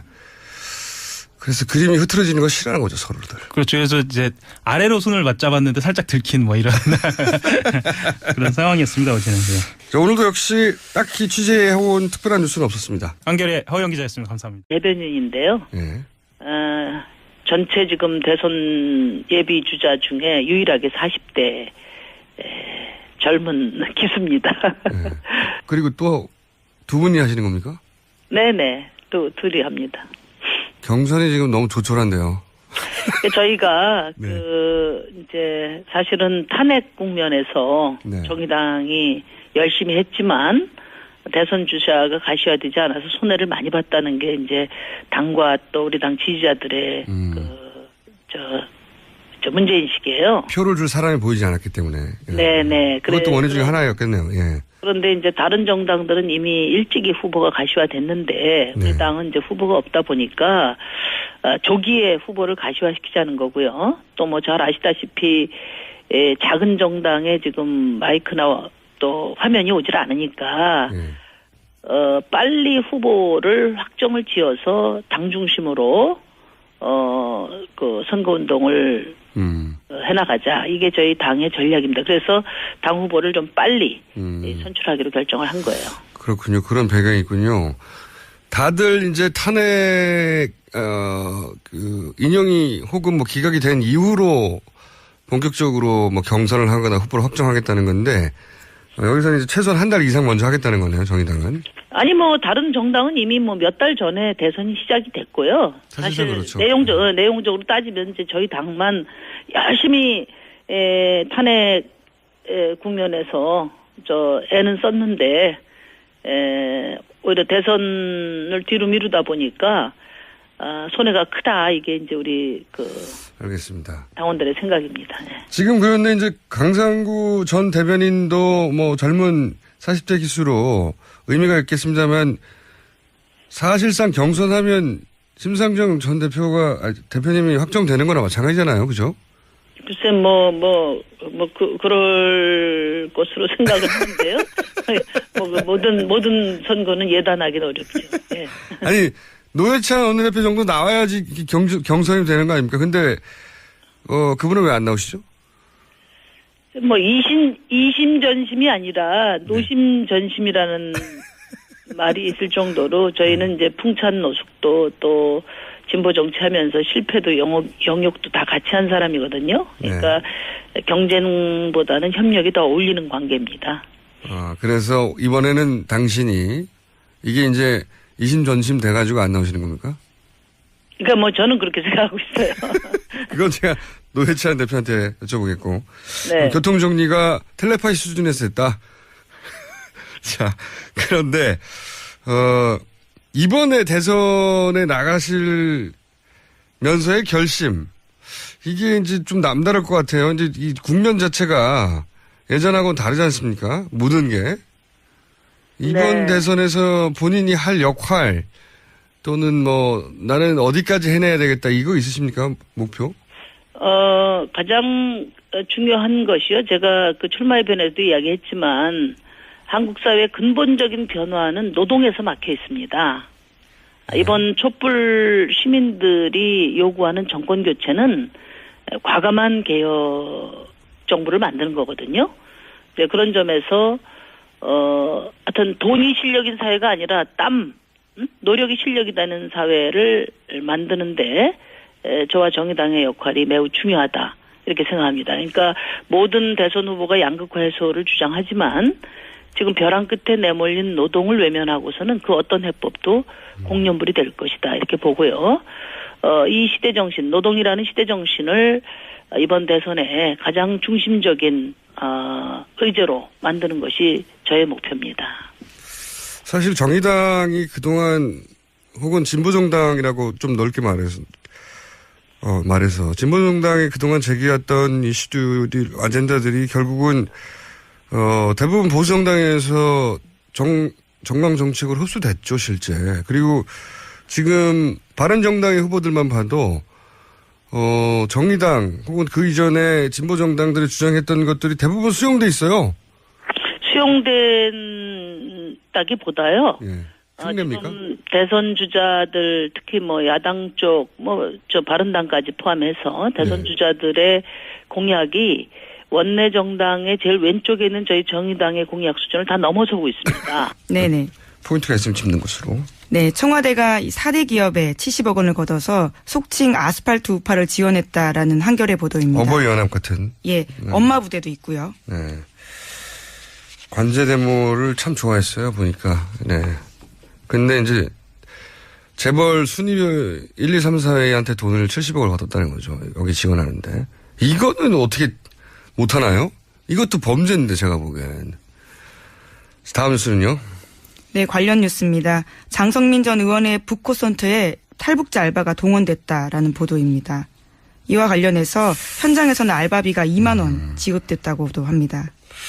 개인적으로 굉장히 중요한 뉴스라고 보는 게 탈북자가 동원돼서가 아니라 탈북자 동원은 국정원이 그 배로 의심된다 하는 사건이 이미 작년에 있었거든요. 시사저널이 그때도 보도했었는데 그때 보도 내용 중에 굉장히 개인적으로 인상적이었던 것은 국정원 직원이 아예 목수 안수를 시사저널 보도에 따르면 안수를 받아서 기독교 단체의 모습을 띠는 겁니다. 아예. 안수를 받아서 진짜 목사가 됐다니까요. 정식으로. 영화 같은 이야기네요. 네. 목사판 무간다죠. 네. 그런 그 기사가 있었거든요. 그러니까 기독교 단체가 지원하는 것이다. 그러니까 국정원이 직원을 목사 안수를 시켜서 기독교 단체의 모습을 띠게 한 다음에 보수 단체 관제 데모에 배우 역할을 했다. 이런 보도가 시사전에 있었어요. 그러니까 이 기사가 탈북자가 동원됐다. 어떤 정치인의 출판 기념회에. 그게 사실이라면 국정원이 이번 대선에 어떤 식으로든 개입하려는 정황의 일부일 수도 있다는 의미에서 후속 보도가 기대되고 주목해야 될 기사라고 봅니다. 자, 다음 뉴스는요? 네, 무리한 기소 논란이 있었던 세월호 민간 잠수사에 대해서 무죄가 최종 확정됐습니다. 이거는 진짜 결국 현 박근혜 정권에서 세월호 관련해서는 민간 잠수사가 무슨 잘못이 있어요, 그죠? 그러니까요. 네, 끝까지 관련자들을 다 괴롭히려고 했던 거죠. 이렇게 함으로 해서 어떤 효과를 거두냐? 이 민간 잠수사들을 유죄로 만들 수 있을 거라고 생각해서 저는 이걸 했다고 생각하지 않아요. 관심의 포커스를 돌리는 거죠. 정부로 돌아올 관심. 정부 책임론을 엉뚱하게 민간 잠수사를 먼저 기소해서 이 사람들 잘못했다고. 아니, 진짜 뻔뻔한 거예요, 이거. 그렇죠. 민간 잠수사들, 물론 무죄로 확정됐지만 이 개개인들은 얼마나 고생했겠어요. 네, 그 기간 동안 얼마나 고생했을지가 빤히 보입니다. 그때 이제 그 민간 잠수사 중에 사망한 분이 있었잖아요. 네. 그 책임을 민간 잠수사 그룹에게 물은 거죠, 이게. 해양경찰은 책임을 놔두고요. 그러니까 해경은 빠지고. 네. 해경이라는 건 결국 정부잖아요. 예. 정부의 선제적인 이거 슬랩이라고 지난번에 얘기했잖아요. 선제적인 슬랩이죠. 정부로 책임이 넘어오고 관심이 넘어올까봐 민간 잠수사부터 기소해 놓고 그 민간 잠수사의 개인적인 억울한 문제로 바꿔버린 다음에 해경이나 국가에 빠져버리는 거죠. 굉장히 국가라서 절대 해서는 안 되는 치졸하고 비열한 방법인데 했어요. 네. 벌써 시간이 다 됐네요. 제가 뉴스 하나를 너무 길게 하는 바람에. 네. 할 수 없어요. 자, 오늘은 여기까지 하겠습니다. 지금까지. 예, 시사인 김은지였습니다. 감사합니다. 저희가 대선 후보들이 직접 스튜디오에 나오시면 2, 3부를 드리고 전화 통화하면 2부밖에 안 드리는데 기왕이면 스튜디오에 직접 나오시지 왜 전화로 이렇게 섭섭하게. 그런 또 옵션이 있는지 몰랐는데요. 그래요? 이 보좌진들이 저희가 2, 3부를 다 드릴 수도 있었는데 안타깝습니다, 대표님. 네. 다음에 꼭 기회를 주세요. 한 번 더 나오셔서. 열일 제치고 나갈 테니까. 그러니까요. 나오셔가지고 네. 저의 압박을 받으셔야 되는데. 네. 전화는 마음에 안 들면 확 끊어버릴 수 있잖아요.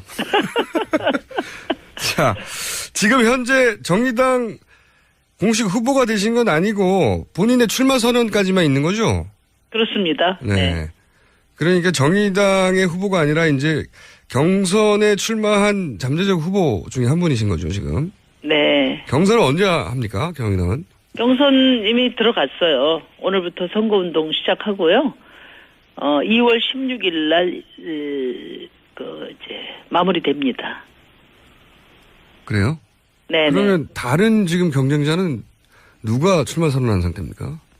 강상구 후보라고요. 네. 양해각서에는 아예 미르 재단이 이 한류 교류 주체라고 명시가 돼 있습니다. 명시가 아예 돼 있었어요. 그래서 이란 K타워 사업은 언급이 됐는데 이 미얀마 K타운 똑같잖아요. K타운 사업은 이제 불거지기 시작한 거죠. 이게 실행에 옮겨지진 않았거든요. 양해각서에 이란처럼 나왔으면은 불거졌을 텐데, 근데 이제 그걸 자세히 들여다봤더니 미얀마 건물 지을 때 현지에 있는 업체, 그 한인이 운영한 업체한테 사업권을 주고 그 회사의 지분을 자기가 가지고 최순실 씨가. 그렇죠. 예. 차명으로요. 예. 스마트해요. 네. 이거를 해외 원조 자금을 가지고 하려고 했다는, 이건 최순실 씨 개인이 할 수 없는 건데, 이런 발상 자체는. 이거 전문가가 할 수 있는 영역인 것 같은데. 그리고 또 개인적으로 주목하는 것은 대사를 자기 사람으로 꽂을 때 이익이 뭘까.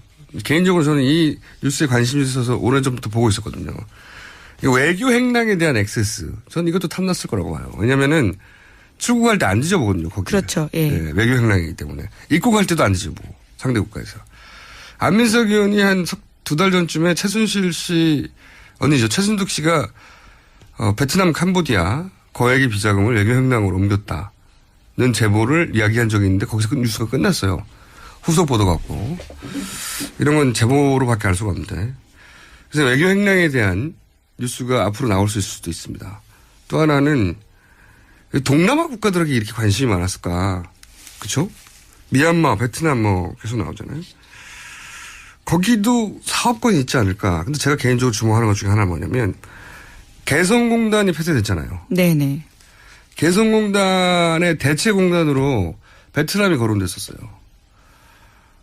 그리고 실제 베트남의 대체공장을 옮긴 업체들도 있습니다. 실제. 당연히 대체공장이 필요하니까. 이 대체공단 프로젝트를 잘 뒤져보면 최순실 씨가 등장할 수도 있다. 라는 개인적인, 촉이 있는데, 아직 뉴스는 나온 적이 없어요. 베트남에 가서, 혹은 동남아에 가서 이런 사업권을 따내고 하는 걸 굉장히 관심이 많았어요, 보니까.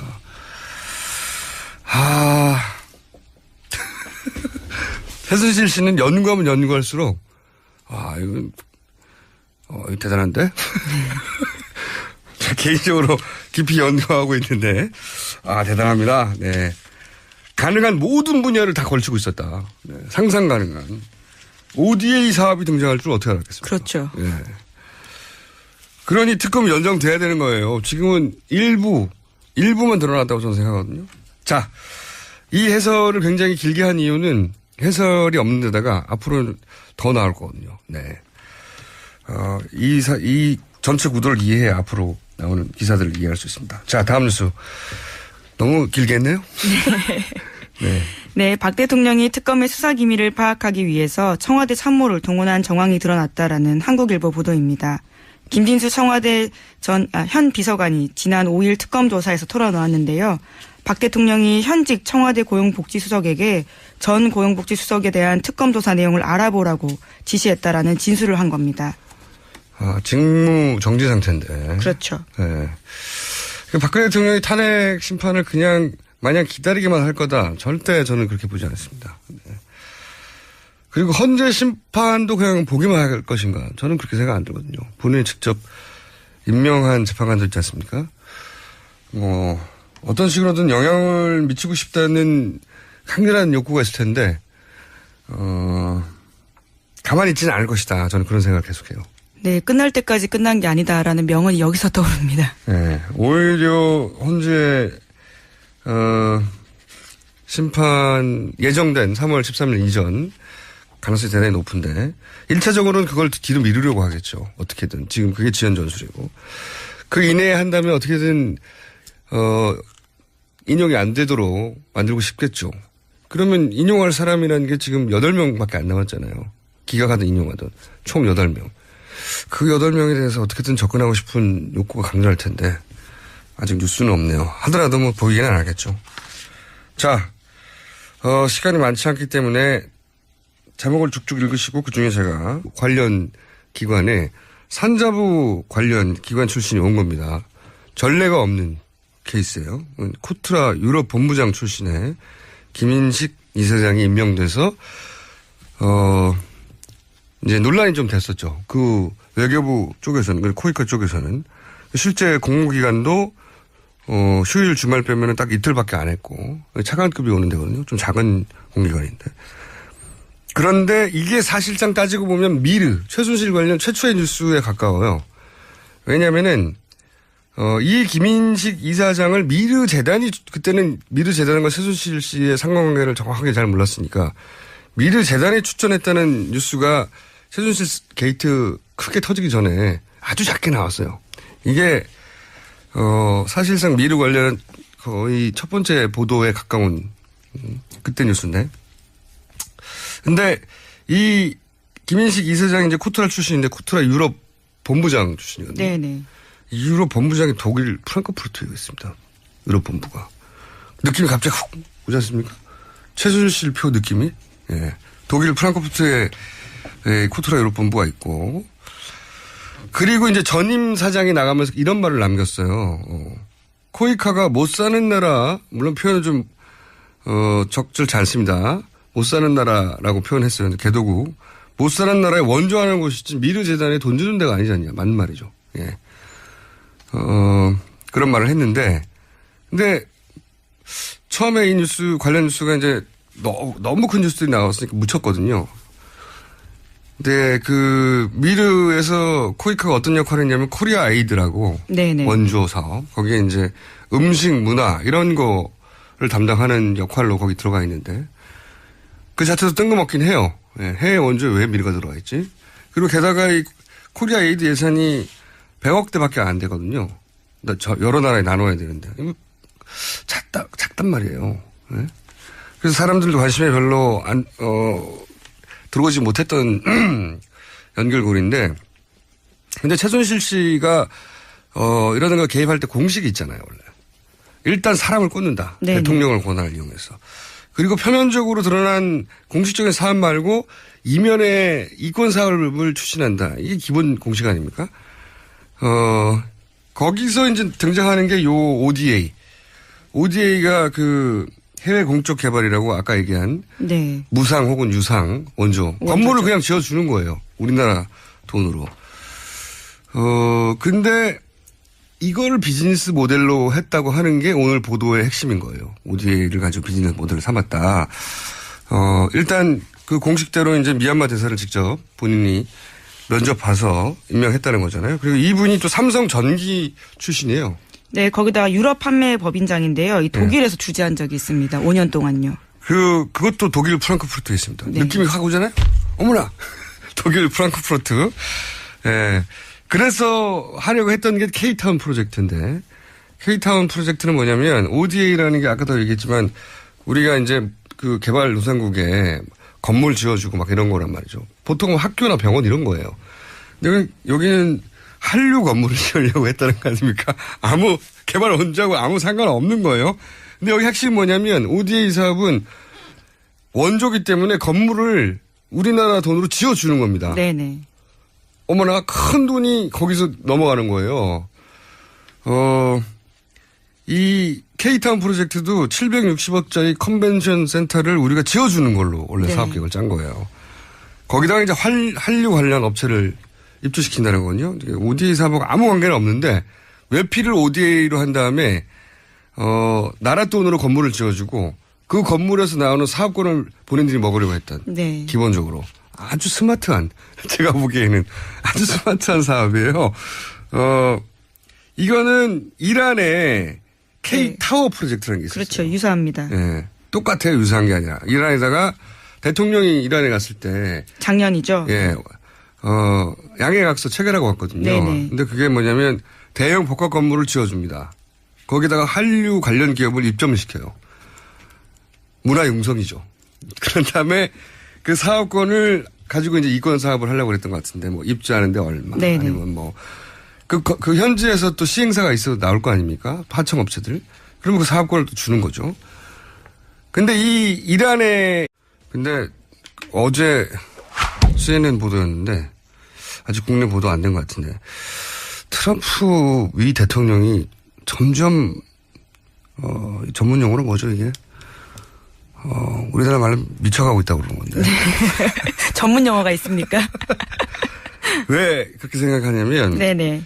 이건 아직 행정명령을 구상 중이라고 하던데 이제 그 미국에 입국하는 사람들 있잖아요. 네네. 그 사람들이 사용하는 뭐 페이스북 아이디나 SNS 뭐 트위터 아이디 있을 거 아닙니까? 네네. 그 아이디를 제출하고. 누구한테요? 아니 미국 그 입국할 때 예예. 입국 심사관에게 예예. 제출하고 본인이 가지고 온 핸드폰의 연락처도 제출하도록 하는 법안에 대해서 연구 중이다. 예예. 이게 미친 거죠. 놀랍네요. 예. 그러면 미국 가려면은 자기 핸드폰에 연락처 다 주고 SNS 주소까지 알려줘야 되고요. 네. 그럼 뭐 그 이유는 이제 거기 혹시 테러 단체와의 어떤 연계라든가 이런 게 있을까봐 말이 됩니까? 네, 미친 거죠. 예. 자, 그 나라에서는 그렇게 돌아가고 있어요 지금. 어떻게 될지 모릅니다. 거기도. 자, 우리나라 뉴스를 해볼까요? 이제. 네, 특검이 최순실 씨가 ODA 사업에도 이익을 챙긴 정황을 확인했고요. 이와 관련해서 체포영장을 청구할 방침이라고 밝혔습니다. 이게 이제 그동안은 제대로 수면 위로 올라온 적이 없는 사건이 이제 나왔어요. ODA 사업. 예. 이 관련 뉴스가 여러 가지가 나왔어요, 어제, 그죠? 네, 그렇습니다. 관련해서요, 오늘 유재경 주 미얀마 대사가 참고인으로 특검 조사를 받습니다. 이번 소환은 미얀마 K타운 사업 관련인데요. 이 사업으로 유 대사가 K타운 사업 추진 과정에서 어떤 역할을 했는지 조사할 방침입니다. 그리고 또 이 대사를 최순실 씨가 직접 면접봤다는 보도도 있었죠. 예, 그렇습니다. 이건 최순실 씨 측근의 진술을 확보한 건데요. 뿐만이 아니라 안종범 전 수석의 수첩에서도 관련된 내용이 있었다라고 합니다. 그랬죠. 그리고 또 관련 보도가 많더라고요. 처음 나온 종류의 뉴스다 보니까 네네. 후속 보도들이 여러 매체를 통해서 나왔는데 왜 이 K타운 사업에 어떤 식으로 관여했냐 이것도 약간 나왔죠. 네, 그렇습니다. 최순실 씨가요, 이 K타운 프로젝트에 한인 기업을 참여시켜주고 그 대가로 기업의 지분을 받은 사실을 특검이 확인했다라는 건데 미얀마 현지 법인 한국 기업 M사라는 곳이 있습니다. 여기에 최순실 씨가 차명으로 이 지분을 받았다라는 거고요. 이 프로젝트에는 정부 예산 760억 원이 투입될 예정이었습니다. 자, 이게 한 번도 제대로 수면 위로 올라온 적이 없는 사건이기 때문에 그리고 또 이 해설 기사가 없더라고요. 이게 단편적으로 미얀마 대사가 불러들여졌다, 뭐 공적 개발 원조 때문이다, K타운이다 하는데 해설 기사가 있나 봤더니 없어서 제가 오늘은 이걸 집중적으로 주시 뉴스로 해설해야 되겠다. 네. 이 사건이 이제 앞으로 제가 보기에는 뭐 한두 주 동안 계속 나올 뉴스인 것 같은데 이 기사를 이해하려면 일단 코이카라는 곳을 알아야 돼요. 코이카가 어디냐면은 개발도상국에다가 원조를 하잖아요. 우리도 과거에 이걸 받았죠. 뭐 무상으로 건물을 지어주기도 하고 그죠? 차관을 주기도 하고 그거를 우리나라에서 해요 이제. 네. 개도국의 해외 원조 사업을 하는 이제 외교부 기관 산하기관이죠. 근데 이게 언제부터 관련 뉴스를 따져봐야 되냐면 작년 5월입니다. 네.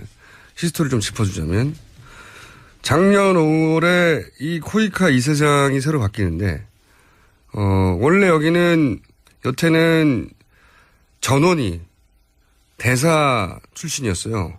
외교부. 네네. 그러니까 대사를 한 사람들이 여기 이사장을 했다고요. 왜냐하면 이제 현지에 가서 어떤 원조 사업을 하려면 현지 업무하고도 긴밀하게 협조가 돼야 되잖아요. 현지인들하고도 협조가 돼야 되고. 그런데 새로 부임한 이사장이 무역투자진흥공사 코트라죠, 코트라. 여기 사람이 온 거예요. 여기 출신이. 네네. 근데 여기는 원조하는 데가 아니라 뭐 무역투자 사업하는 곳이잖아요. 산자부 산하거든요. 간단히 말하면 외교부